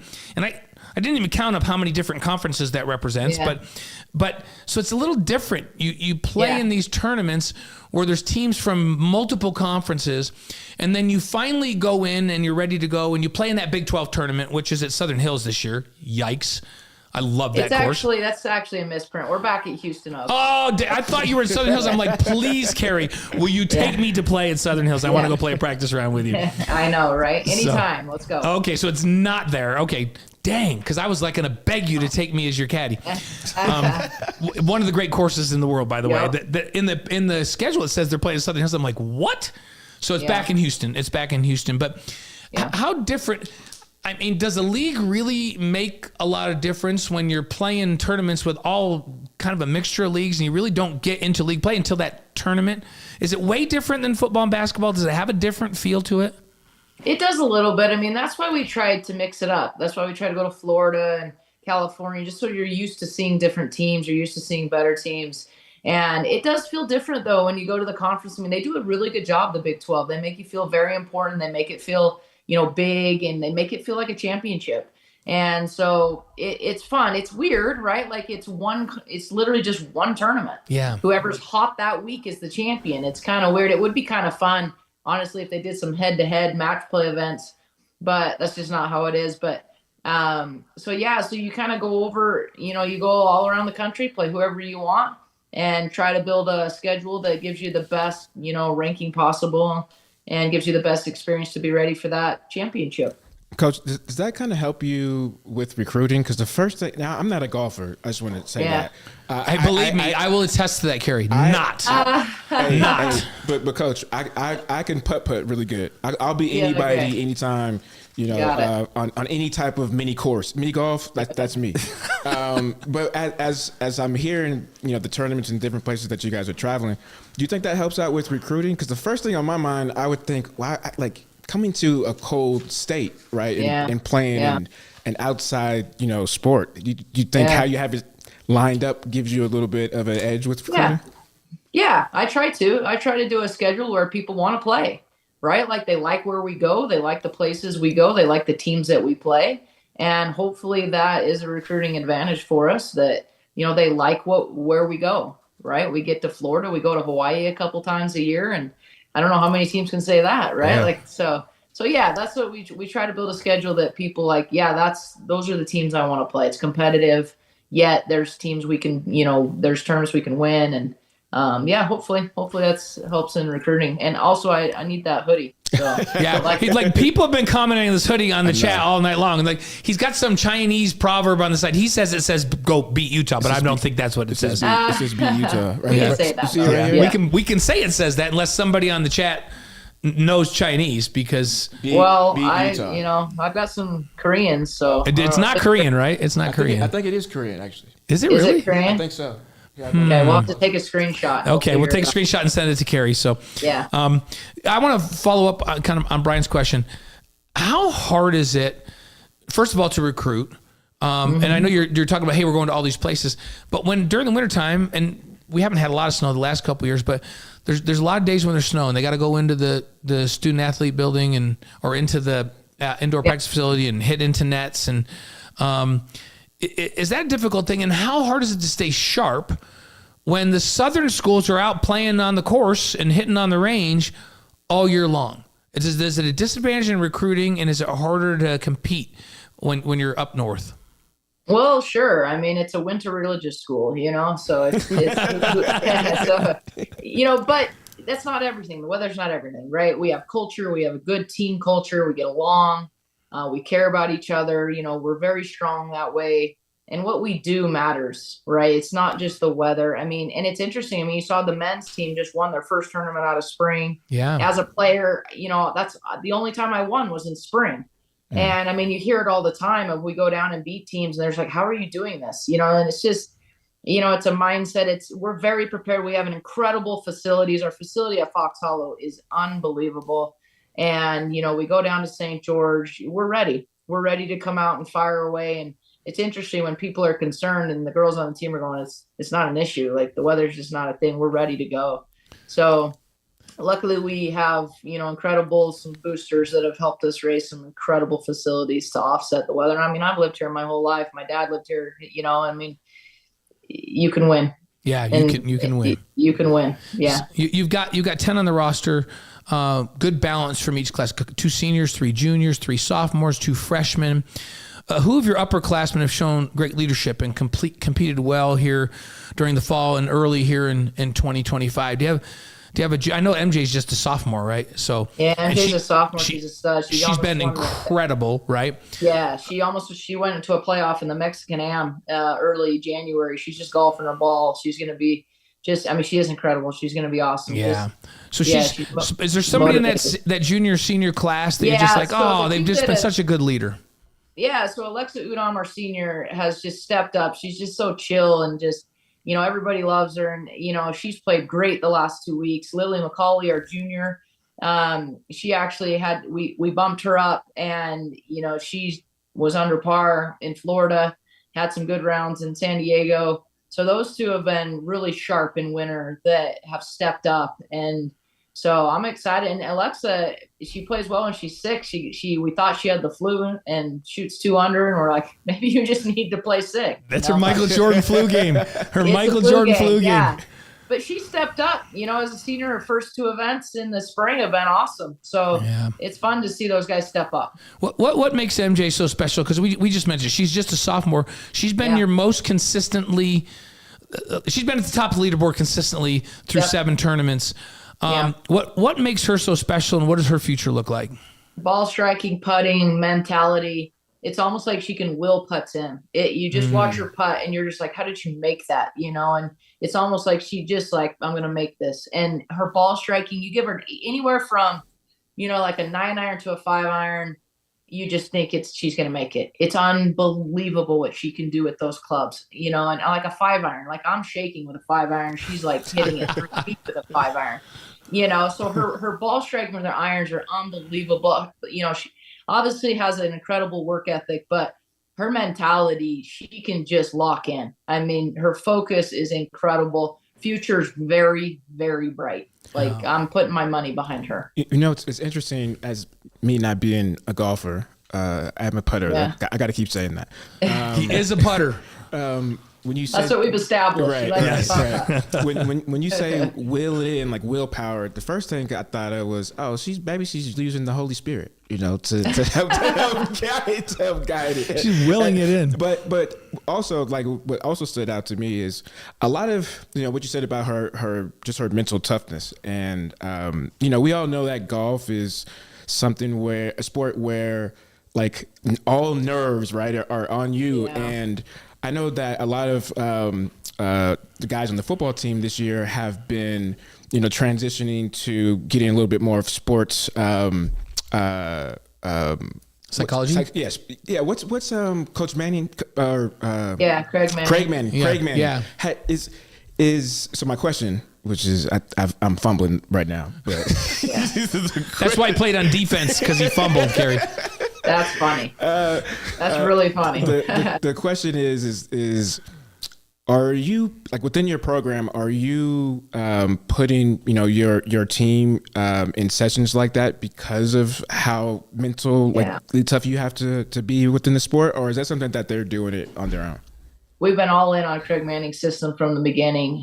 We worked with Craig and Maddie. Now we work with Haley, and Haley's awesome. Once a week we meet with her as a team. Individually, I encourage them. Quite highly encourage them to meet with her once a week as well. We don't miss a beat. I talk about it all of the time. I feel like it was one of my strengths. And in golf, it's probably the most important thing you can work on, right? Along with your putting, chipping, and we work on it a lot. And I think Craig Manning's system is brilliant. Anybody who buys in gets better. It's just what it is. And we work on it a ton. It's super, super important. And you win in your mind first. It just is. You hear it, but it's true for sure. So we work very hard on it. I like that. Win in your mind first. We're so grateful to have women's golf coach Carrie Roberts here on the Wise Guys with us tonight, sponsored by BradyPlus and distributed by Deseret News. I want to follow up with that just a little bit as well. I talked to Bruce about this, our men's golf coach, a few weeks ago when he was here on the show, about the mental aspect of the game and be able to handle a putt. When I think about, I don't know which is more difficult, a putt on the 18th to win an individual title, or a putt on the 18th to win your team the title. So now everybody else is on your back as well. First of all, which is rougher? Which is more mentally taxing? A putt that means your team wins or loses, or a putt that means you take medalist honors or loses? That's the first part of this question. So I answer that. And the second part is, do players just come with mental toughness where they can just go, it doesn't, like, I thrive when it's on the line. I want to make this putt. Or do you have to teach them that? And if you have to teach them it, how do you teach them that? That's a lot. I just gave you a ton, Carrie. Go after all of it. Did. How long is the show? Yeah, as long as you want it to be. Yeah, seriously. I think team for sure, because you got more people on your back. I don't know. I think if it's for me, it's not as important as if I can take my team to nationals. In fact, that happened. Leah Garner was my player and made a putt on the final hole to send us to nationals. So maybe we should get her on maybe Zoom her in and ask her about it. But did she just come with this mental toughness, or did you teach her that? I think some do, and I do. I think some are kind of born with it, bred with it. And I think it is teachable. It's obviously easier for some than others. And, it's how quickly you can learn, and it's just all the right things. You got to be present, you got to can do, control the controllables, as cliche as that are, those three things. If you were to own those three things and really learn, but I think number one is self-talk, how you talk to yourself. Either I want that last putt, or man, I hope I don't have that last putt. It's as simple as that, right? And if you're just constantly telling yourself, I hope I have that, I want that last shot, I want that last shot, I hope it comes down to me, you have to just keep telling yourself that, and so we work hard on our self-talk, training that mindset, trying to put them in those positions to where you're feeling it, because you never really know. But, and like I said, some people just are kind of born with that toughness, and other people have to learn it, but it can be learned, and some people never learn it. And some people, look at Aberg this weekend. He was unbelievable, and it looked like he just wanted to win that thing, and then you can kind of see it. So, it's kind of twofold, it comes easier for some, and others, it's just like, how did you do that? But self-talk is everything. Quick follow-up on that. Do you think, just over your time, when it comes to just mental toughness, do you think that there's like a negative correlation between social media and how it is today versus, earlier in your career? And I never had it. I didn't have a phone, I didn't have social media, and it can be a positive and a negative. I see a lot of positive on my social media, like I'm constantly inspired by the people I follow. But it can have a negative. You can be negative for sure, if you make it, just like anything. but I think there's a lot of good on social media too. Like, I'm on there always being inspired and learning a lot of things. I learned about affirmations yesterday, and that came on social media. And so, it can be positive, but it can also, it can be negative. I asked that because in 2010, I think when Facebook started getting really big, Bronco made it a rule that you couldn't have a Facebook profile. So as a player, you couldn't have one. Yeah, you couldn't have one. So guys were like sneaking to have one. It was too new back then. Well, I know and players just get hammered by people on social media who have like a fake name or don't even have a name or a handle, and then they hammer these kids. And I never like that. These kids have to be mentally tough for that too. Yeah, exactly. Right, be able to how to handle that as well. I was going to ask you about your recruiting class because you announced in November that you're going to be adding Aiden Long. I know Aiden's family really well. She's going to join her sister Berlin on the team, which is kind of. Have you ever had I don't think you've ever had a sister duo before. Well, no, not on the same team at the same time. I've coached sisters, but not at the same time. So that'll be fun. That'll be cool. She's the 2-time Utah 6A state champ from Lone Peak, and then you had Nia Palmer from Sierra Vista High School down in Vegas. She finished second at the 2024 World Stars Junior Golf Championship in July. What will these two recruits bring to this program, and what's their long-term potential? Some toughness and competitiveness, and Nia's winning everything down there. Yeah. And, there's some commits going to UNLV, and, she's kind of a late bloomer. And at first we were kind of like, and then all of a sudden she just worked her butt off and started beating them. And I'm like, okay, Nia, let's go, and shot 66 right in our backyard. Talk about toughness. How do you email the BYU coach, say, hey, I'm going to be in Salt Lake, and I just shot 66. So that's awesome. Wow. Yeah. That is good. And then Aiden, the state champ, I mean, if I'm on the team, I'm working my butt off to make sure they don't beat me. Yeah, she could take somebody's spot real easily, right? Yeah, real quickly. So, no, Aiden's a great player. Yeah, that's great. That's when I was reading about that in November, I thought, man, Carrie's got a couple of great players coming in here. Yeah, they can score, and both of them can go low. I love it. I think Aiden shot 63 last summer. They can go so low these days. It's unbelievable. I love it. So it's exciting. That's fun stuff. I think Carrie, I may have told you, like I was out playing. Dan Forsman was coming back from being hurt, and we were out playing, and we just played around. Dave McCann and I were out playing with him. Yeah. And Dan shot 36 on the front. It was very pedestrian. Like just hit the fairway, hit it to 12 or 13 feet. Boring golf. Yeah, putted to 6 inches to 12 inches, and then just like tapped in. And I shot 37 on the front. And, nice. and I remember saying to myself, I don't remember how much I scrambled, but I'm sure I scrambled. But I remembered saying to myself at the turn, Dan's played on the tour forever. Now he's on the senior tour. Like, I'm not that far off. That's what I said to myself, Carrie. I'm not that far off. Then what happened? Then I shot 42 on the back, and Dan birdied 10, 11, 12, 13, 14, 15, and 16. Oh, he birdied 7 straight. I said, Dan, I think you're ready. You're healthy. Go back on the tour. Get out of my backyard. But he birdied the first 7 on the back 9. I'm like, what? Awesome. Why did I even say that to myself? Yeah, I'm not close. Funny? And the difference was, instead of hitting it to 12 feet, he was hitting the same drives down the fairway, but he dialed in his irons. And you talk about dialing irons, and everything was inside of 5 feet. Yeah. Everything was inside of 5 feet, and then he just was rolling them in.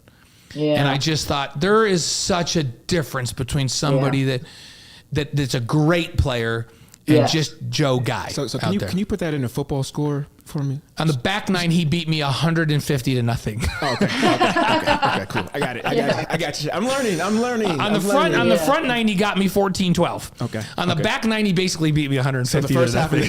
You thought you had him in the first half. Yeah. Right? And he got you in the second half. Yeah. Okay. Well, the last thing we want to talk to you about, Carrie, before you give us your 5 favorite golf tips, because we're going to go through that. We got that all set up.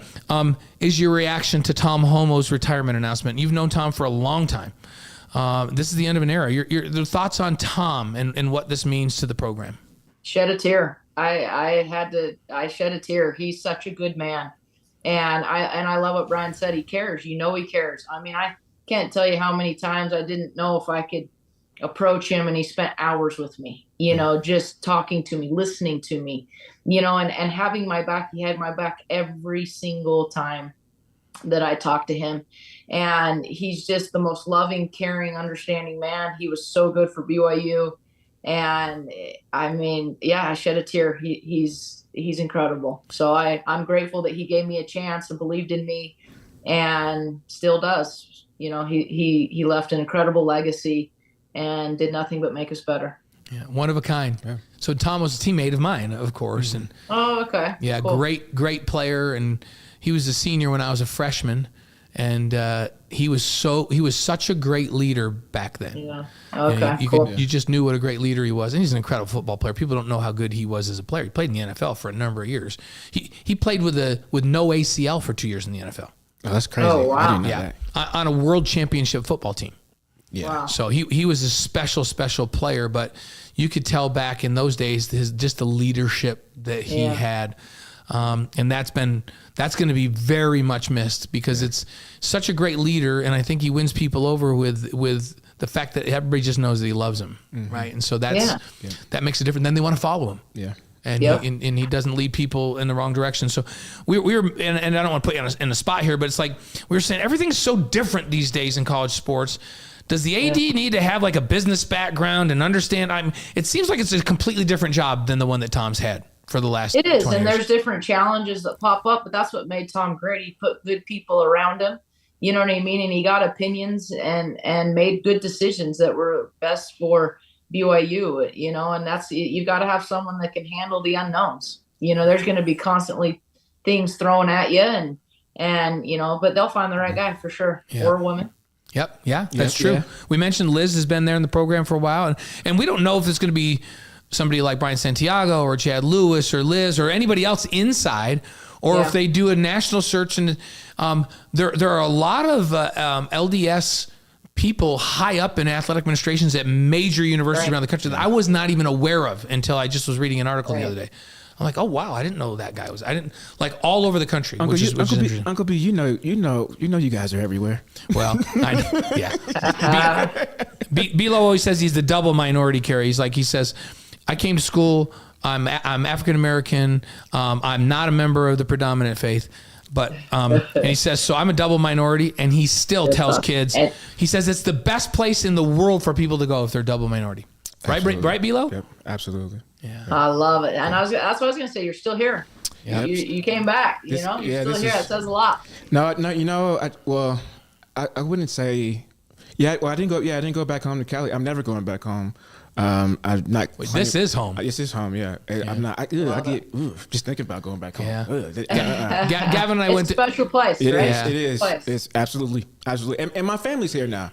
My grandma, my mom, my brothers. Like, that's how nice it is that they fell in love just like cool. I did. Yeah. So with the culture and all of that. Yeah. Gavin, my youngest son, the one that coaches the defensive backs for BYU right now, and I went to church with Brian at his church down by what is it called again? Center Point Church. Yeah, Center Point Church with Bilo. Yeah. And they treated us with amazing kindness, and it was fun. And everybody knew him, like literally everybody. I was like, what the heck? How does everybody? He was like, I knew he was a celebrity, but if you stick around long enough, if you do something like this long enough, then you just wear people out and they don't have any choice. That's it.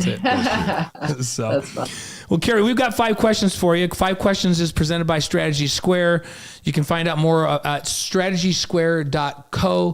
Chantel's been helping folks with their social media marketing, with all of that. She's a phenomenal talent. She's a BYU grad, and she helped us from the very beginning with Wise Guys get this thing off the ground to where we had 6 million impressions last year with Wise Guys, which is crazy. That's crazy. Yeah. Wow. Crazy. Yeah, it's the largest BYU related podcast in the world, and all over. In the chat, people are from 6 continents. It's so fun, and she helped us get that going. So if you have questions, get with Chantel. She's BYU through and through. Strategy Square. Okay, Carrie, this is your 5 favorite golf tips, and there are 5 categories that we've given. And you're going to give your favorite tip for each of these different categories. And Brian, you can take her through it 1 through 5. Okay. Should we start with 5 and let's go start on? with 5. Yeah. Okay. Number 5, golfing in the wind. Hit it low. So that sounds easy, but it's not that easy. How do you just hit it low in the wind? Do you go down a club and choke up, or what do you do? I choked down about 1/2 inch, put it back, and shortened my swing. So one of my better players, she was unbelievable in the wind. She could just fly it low, and she never really had to change clubs. It was unbelievable. That's awesome. So you play it further back in your stance, so the club face is closed a little bit. Yeah. And just a little bit back, just a little bit back, and I kind of get on top of it, go left a little bit, and shorten my swing, back and through, and just flight it low right through the wind. Just bores right through the wind. Love it. Nice. All right, number 4, driving.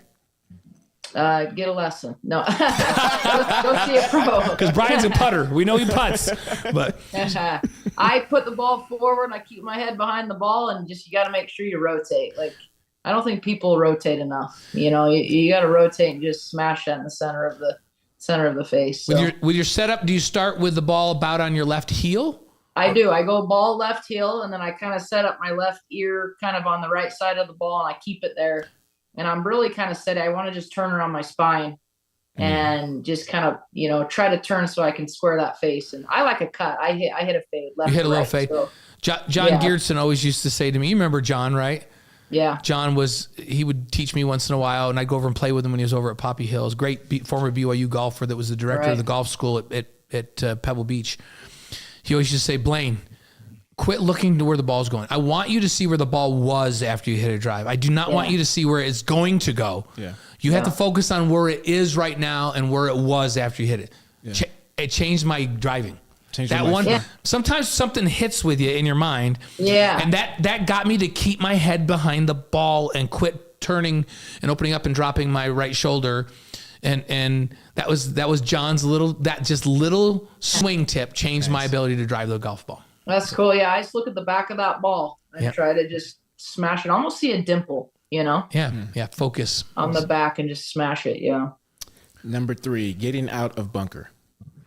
Hit the sand. Don't try to hit the ball. Hit the sand where you want the ball to go. So that sounds simple and easy, and everyone in the bunker's going, "No, that doesn't work for me." But bunker's tricky. I put the ball a little forward. And then I move left and I stay there. You almost want your lower body to feel like you're in cement. And then you just got to hit the sand. You splash the sand where you want the ball to go. And don't be afraid to hit it hard. Like, swing big. That's hard. I think people feel like they hit it hard, but then they kind of short arm it and then they blade it out of there. Yeah. Splash that sand. Hit the sand hard. Like, hit the sand. And honestly, if you don't move your body and just move your arms, you'd be surprised at how good you are. Like, try that. It's a drill. Don't move your body. This is an arm swing. How far behind the ball in the sand should be my aiming point? Half an inch. Half an inch behind the ball. Hit the sand to where I want it to go. Not the ball. Yeah, hit the sand where you want the ball to go. I'm going to think about that. Okay, number 2, chipping. Whew. Putt when you can putt. Yeah, because a bad putt is better than a lot of my good chips, I'll tell you, right? If you can putt it. It's funny because, Brian Santiago, he's my AD. We play a lot of golf together. And he'll chip right hand only. Really? And it actually works really good. It's a cool little drill you can do. Take your right hand and chip right hand only. You'll get a really good feel for how that motion. But don't be, once again, I taught my son, I said, hit the back of the club on the ground right behind the ball.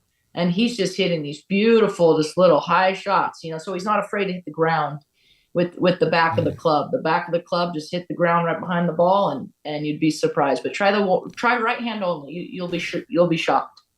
Right, I'm gonna try that. Try it. Okay, last one, number 1, putting. Yeah, focus on speed. Focus on your speed more than anything. I think people get real.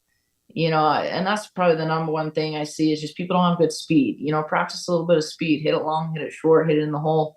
Really focus on your line and speed. I mean, I love to read greens, and I think people need to learn how to read greens, learn how to, like, a straight putt needs to look straight to you. If it doesn't, then we got some issues, but I think people, if they just practice their speed a little bit on their putts, they'd be a lot better. Why do I see so many, like, even when I'm watching on the tour, and, I was always taught, hey, your feet need to be square to the line.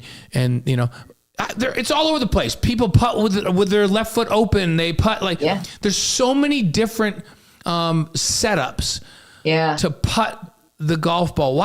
Why is there not a, hey, this is the standard set of rules, and if you do this, you're going to be a good putter? Because we actually work with this 3D system, gears. They put all the things on you. The reflectors, and they can test everything. And what they found is really the only thing that matters is that your face is square at impact. It doesn't matter if your path is good or your posture, your eyes are over it. This is according to their 3D data. Literally, you just need a square face, right? And my dad, growing up on the senior tour, watching those putter, I mean, yeah, Sal Aoki, remember him? Like, he just chop it, right? Yeah. So it's this funny thing that whatever setup feels good to you, that you can deliver a square face at the ball, and you can repeat it. It's going to work. Yeah. Your dad was beautiful putter, right? He was and he was open with the split grip. Yep. And he used this white, it looked like a bar of soap. And he putted so well with that thing. Yeah, wow. And and he believed he could make everything. And what's funny about that is talking about that self-talk. There was a tournament where my dad came home and was super negative. I can't putt. And my mom took him aside and said, Bruce, I want you to promise me, I need you to promise me that you'll do something. He said, okay, sure, I'll do it for you, And she said, okay, at breakfast, lunch, and dinner, I want you to tell yourself, I can putt, I can putt, I can putt. And he looked at her and said, that's the most ridiculous thing I've ever heard. and she said, no, you promised me. So then she took it another step further and she printed it on paper. I can putt, I can putt, I can putt. She put it all over the house. So, we as kids thought we're like, we're the best putters in the world. Anyways, he went out that weekend, shot 19 under. Oh my goodness. In 3 rounds. What in the world? So, you know what I mean? That power of just believing that you can putt. Obviously, you have to have some skill, and he had some skills. But deliver that putter with a square face. Believe you're going to make it. Work on some speed, and you're going to be great. Well, he had great skill, but sometimes the mental part can get in the way of the skill. Right? Oh, absolutely. He had a beautiful stroke, but his mind's having him not fall through or finish short or but you got to just decide you can do it and let it roll. That's awesome. Yeah, that's a great story. I can putt. Right? I can putt. I'm going to make this. I'm going to make this. I'm going to make this. Yeah. And he actually wanted to put it on tees. He called this tee designer and he said, hey, can you put I can putt 3 times on my tees? But that actually came back and it said the words I can putt 3 times. Instead of I can putt, I can putt, I can putt. And it was like complete opposite. No, we don't want to putt 3 times. Oh, so it actually said 3 times. It actually said I can putt 3 I never want to putt more than twice. And I typically would like at least 7 or 8 times to putt once, right? Yes, that's awesome. Exactly. That's a great story. But it's the self-fulfilling prophecy. Like we've talked about the mental aspect of golf, but it applies in all sports. And that old saying, whether you think you can or you can't, you're right. You've got to. Yep. Will Farron had to go. Doesn't matter where you put it, K-pop. Left hash, right hash, going down the middle. Yep. That's right. And I'm gonna win this game. Yep. I can putt. There you go. I can putt. I can putt. I can putt. Now everyone's making putts. Yep. Dallin Hall steps up and says, "I'm a great free throw shooter. I'm making the front end of this one-on-one." There's one thing we take from this podcast tonight is you gotta believe that you can do it, because even if you have the skill to do it, your mind can get in the way of you doing. You got to tell yourself, "I can putt. I can putt. I can putt," or whatever else it is. Gotta right? believe. Yep. You gotta believe. That's the message that Carrie is going to leave with us tonight, and that it's going to carry over to this team going down the road here and winning the next couple of tournaments. That's right. And taking some big momentum into the Big 12 tournament and into the NCAAs. So we wish you the very, very best of luck with the team, and we're so glad. Carrie's a good friend. I love Carrie. She's great. Yeah. She's always so good to me when we see each other out on the golf course. And and I love the great women she has on the team. They're a great group of folks that are on that golf team. We see them out on the course all the time, and they're wonderful. So it's fun to run into you and Dave. So we'll have to go play soon, hopefully. Huh? Let's do it. Hopefully it's got to warm up, and let's get out there and do it. So we love you, Carrie. We appreciate you, and we love what you're doing. Thanks for coming on. Carrie. Thank you. Have a good night. You too. Great women's golf. She's so fun. That story is hilarious. I love that. I can putt. I can putt, and that's what it takes. So, that's what it says. Yeah. There we go. So the sweater says Chokodachi or Tokyo Dachi. Tokyo Dachi. Or translated, that's Friends from Tokyo. Okay. It's a brand. It says friends. So it's Japanese. There it is. Look, there it is. Right there. DJ is the man, right? So DJ, who is our technical director and takes care of all this. Whenever I have a question like, what band is this or who is that? DJ's just got it for us. So friends from, it's basically saying, he's saying, this guy right here, he's saying he's a friend from Tokyo that wants you to be Utah. Look at, they got some stuff. Oh yeah, they got a lot of stuff.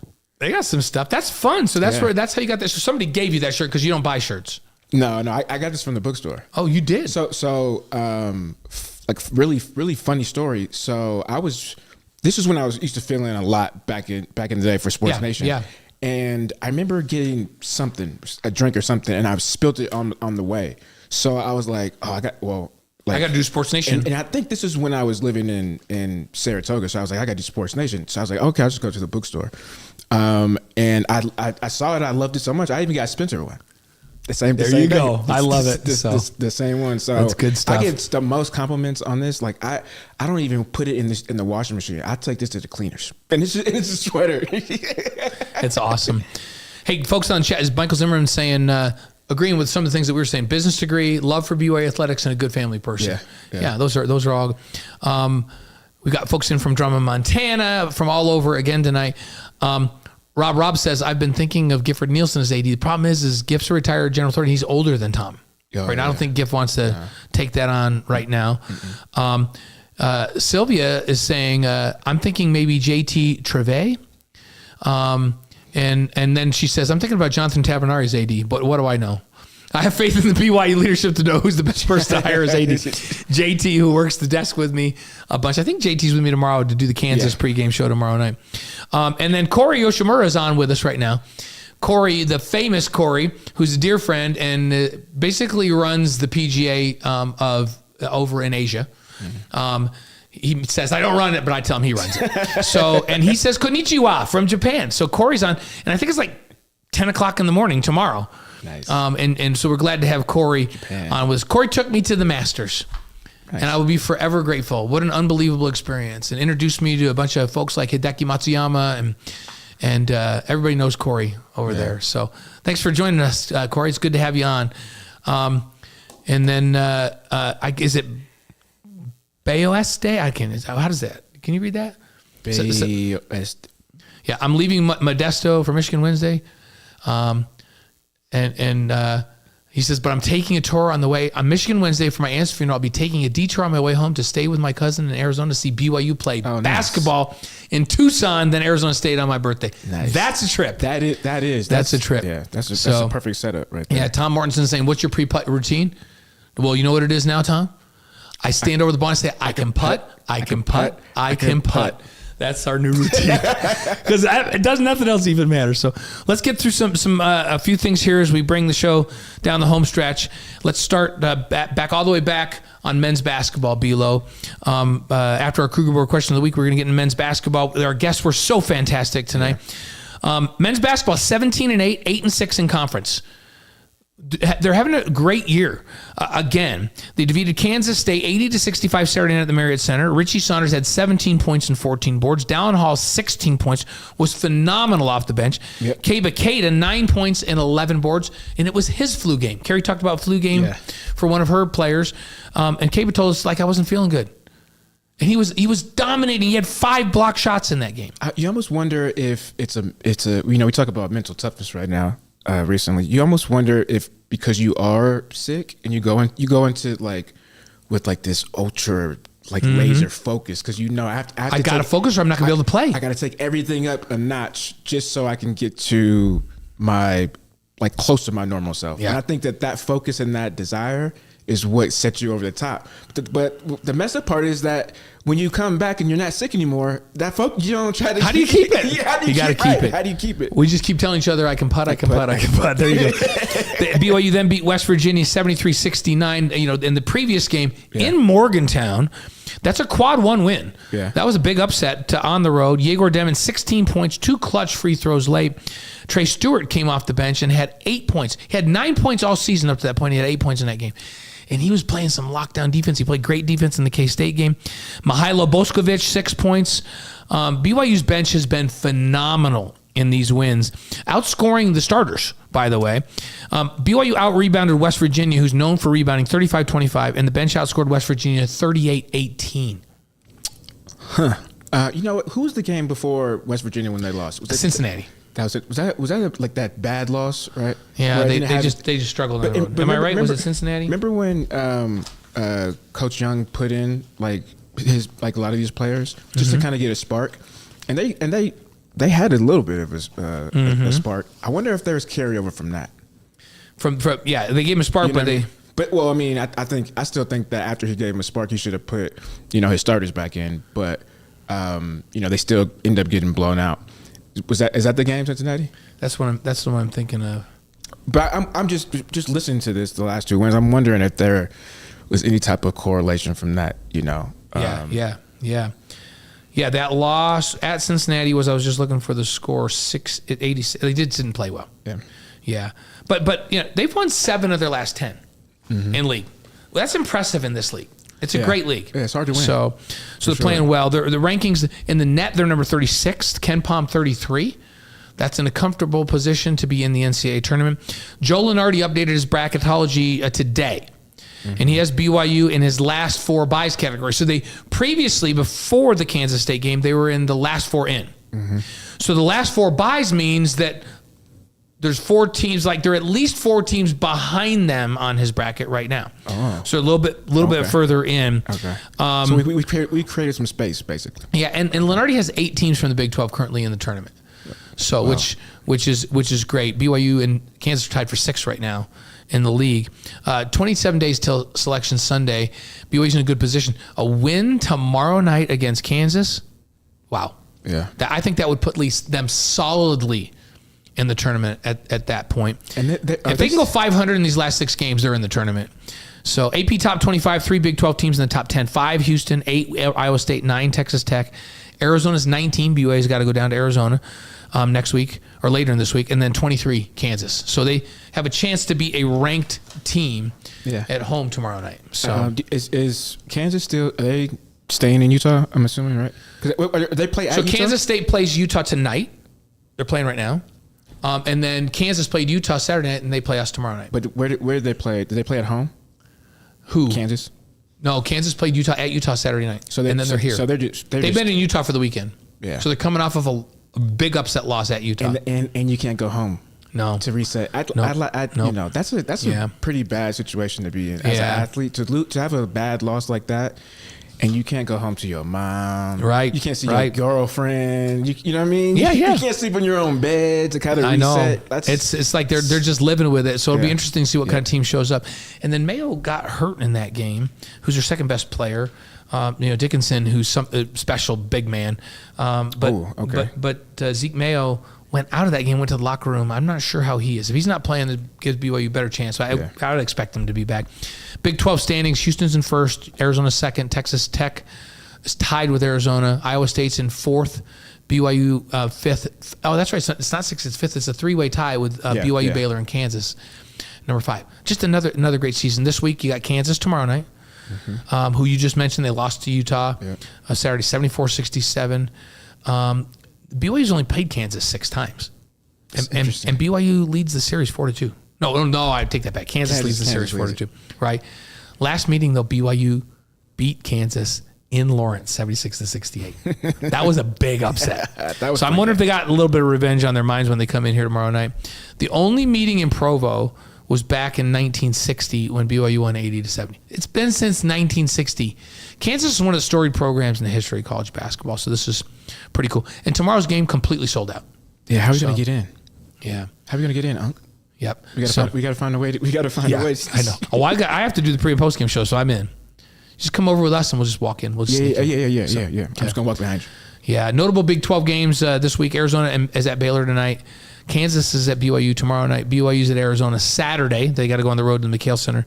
Number 8, Iowa State's at number 5, Houston Saturday. That's a big game. Houston and the Iowa State play lights out defense. Yeah, that'd be a good one. And then West Virginia's at number 9, Texas Tech Saturday. So Texas Tech's good. So take us through women's basketball, Bilo. Women's basketball 13-12, not doing so good in conference 4-10.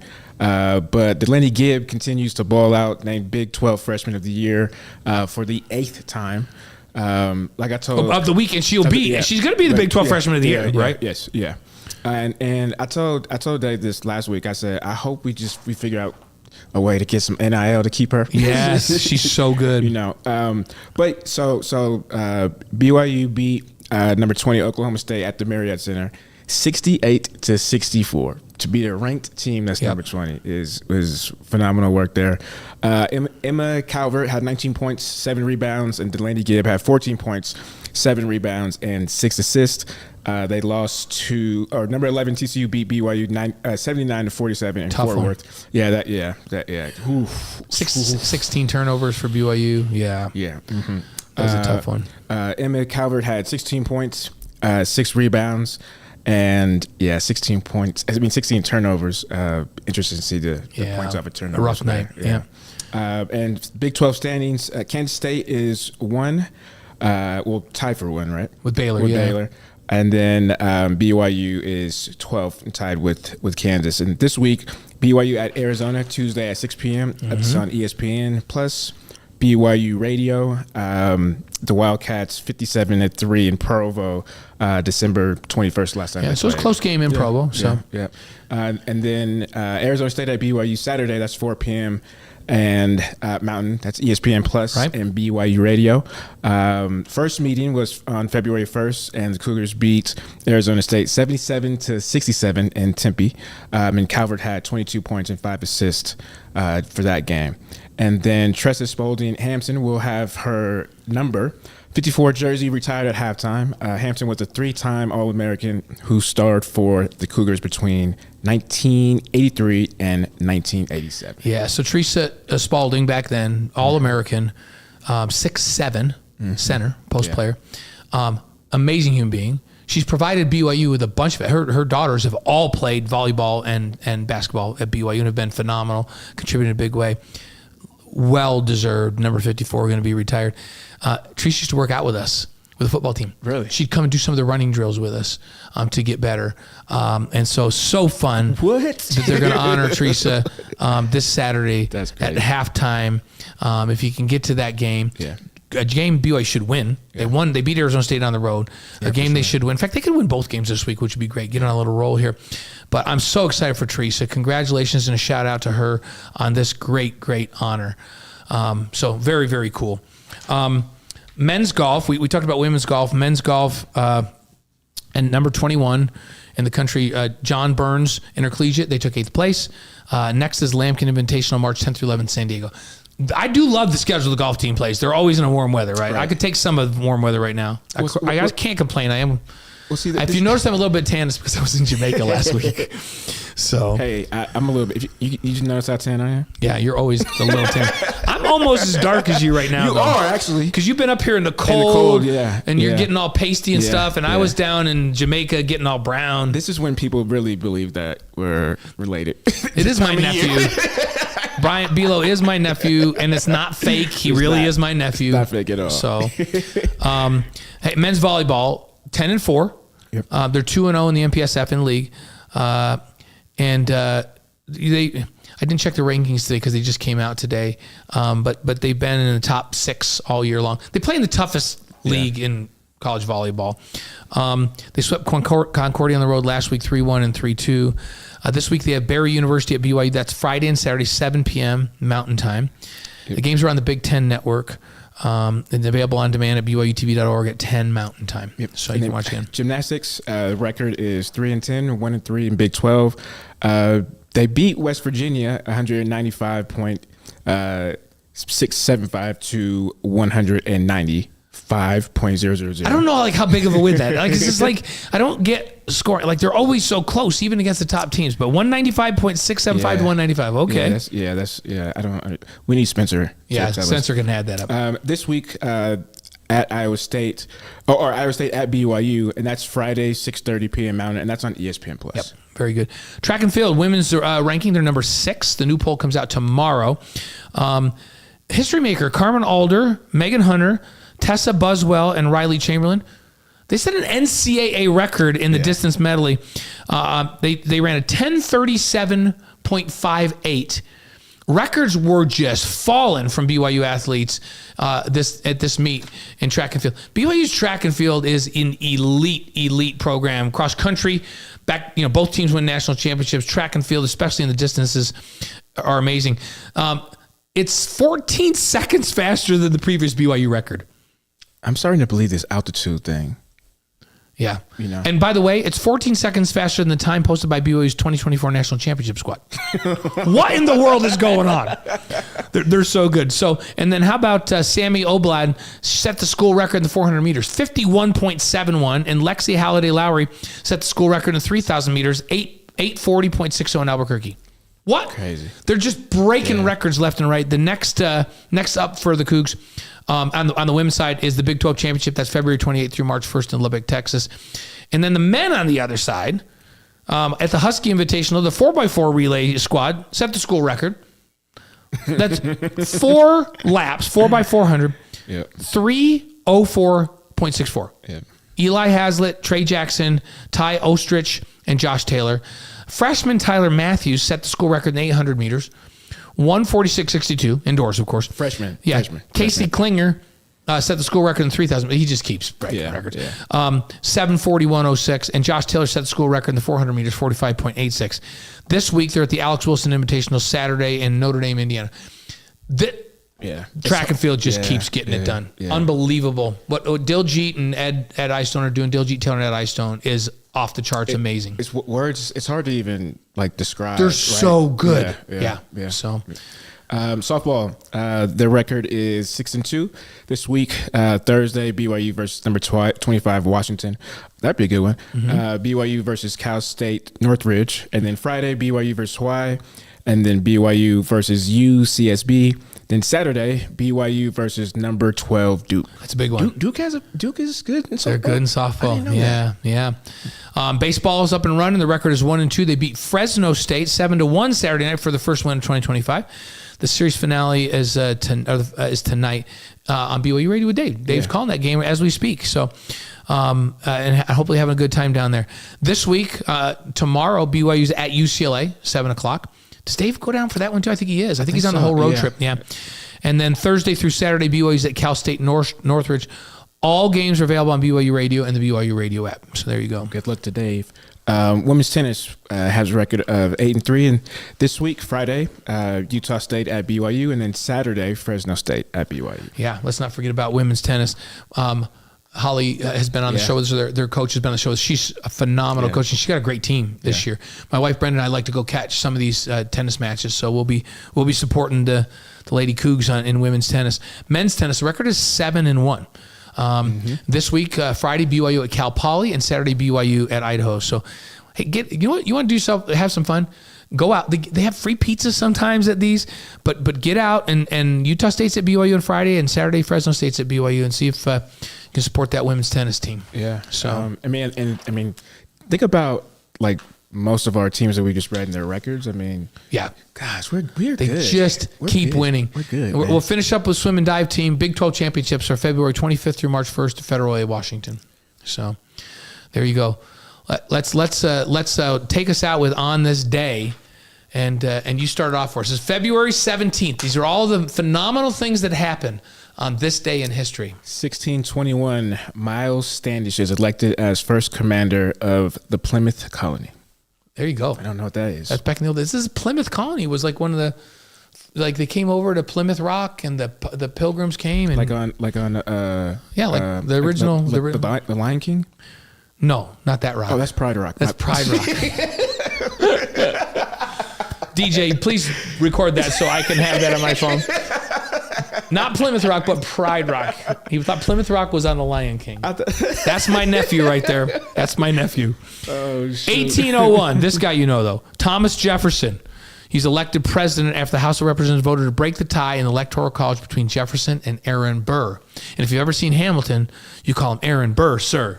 Aaron Burr, sir. Yeah. 1968, the Naismith Memorial Basketball Hall of Fame opens in Springfield, Illinois. And one of the Cougars in the Hall of Fame is, how you say it? Kresimir. Yeah. Kresimir Kosic. Where's he from? Russia? He's from he's over like Czech Republic. Over there somewhere. He's over from Serbia, that whole Yugoslavia. I can't remember which one. But let me say this. We were over in Croatia, not last summer, but the summer before, and toured over Croatia. everybody there has anything involved in basketball knows who he is. Yeah. Oh, okay. He's legendary over in that part of the world in Eastern Europe. Nice. Was one of the greatest players ever to play at BYU, and he's in the Hall of Fame along with Stan Watts, BYU's great coach, took BYU to an NIT championship in that Naismith Hall of Fame. 1987, New York's Don Mattingly wins the highest salary arbitration in history, paying him $1.975 million per season. That was historic at that time. Today's highest arbitration was $31.5 million last year for New York's Juan Soto. Gosh, it's crazy. Unbelievable. Yeah. Where it's gone. $1.9 million, and that was in 87. Here we are in 2024, $31.5 million. I wonder how close that would be if you were to adjusted for inflation. Yeah. I don't know. 2014 Tonight Show with Jimmy Fallon debuts on NBC. Yeah, I've watched a lot of the Tonight Show over the years. So, February 17th birthdays. 1936, Jim Brown, the Hall of Fame running back of the Cleveland Browns. 1948, Rick. I don't know. Majerus. Who's that? It's Utah's basketball coach. When I used to call games in the old Mountain West, back in the day, even back in the WAC days, but back in the old, Rick would I go to shoot around, and I would ask him, so how are you gonna do this? He would take out just a piece of paper. He would diagram everything for me. He was a hard guy to work with, but he taught me a lot about basketball. Nice. So I'll always be grateful to Rick Majerus for teaching me a lot about basketball. 1963, Michael Jordan was born on February 17th, 1963. 6-time NBA champion. Changed the game. Yep. Let's do February 17th dates. We're going to start all the way back in 1909. Geronimo. The Apache leader. That's when you jump when you jump out of a plane. Geronimo. Yeah. I don't know why you say that. It's just like, but he's a great Apache leader. Isn't it the same thing like with golf when you say people say forward? Yeah, Geronimo. Right? Do you know why? I don't know why we say it. I don't know why I say before either. 2021, Rush Limbaugh, broadcaster. Yep. And then 2024, Lefty Drysdale, the first coach to win 100-plus games at 4 different Division I programs. Now that's impressive. Yeah, that's amazing. So our Wise Guys inspirational quote of the week comes from Michael Jordan. You want to cover it for us tonight? Sure. I've missed more than 9,000 shots in my career. I've lost almost 300 games, 26 over again in my life, and 26 times I've been trusted to make the game-winning shot and missed. What? I'm going to read that again. 26 times I've been trusted to make the game-winning shot and missed. I failed over and over and over again in my life, and that is why I succeed. Michael Jordan. You know why? Because when he steps up, then to the free throw line, he says, I can make a free throw. I can make a free throw. I can make a free throw. The great lesson from Carrie Roberts. So thanks so much to both Carrie Roberts and Kelly Poppinga. Carrie came in and gave us a lot of good advice on mental part of golf and on different shots. Kelly Poppinga, K-Pop as we know him, shed a lot of light on last season's success, and he's got me kind of excited that we're going to be really good on special teams and defense again this year. Grateful to Kelly for coming in. Next week, Jeff Hansen of 24/7 Sports with a spring practice preview and BYU's legendary track and field coach, Ed Eyestone.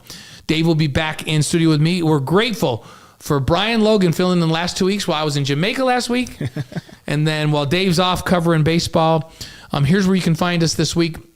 I have the pregame and postgame tomorrow night for Kansas on BYU TV and ESPN Plus. Dave's at baseball tomorrow at UCLA. He's on right now.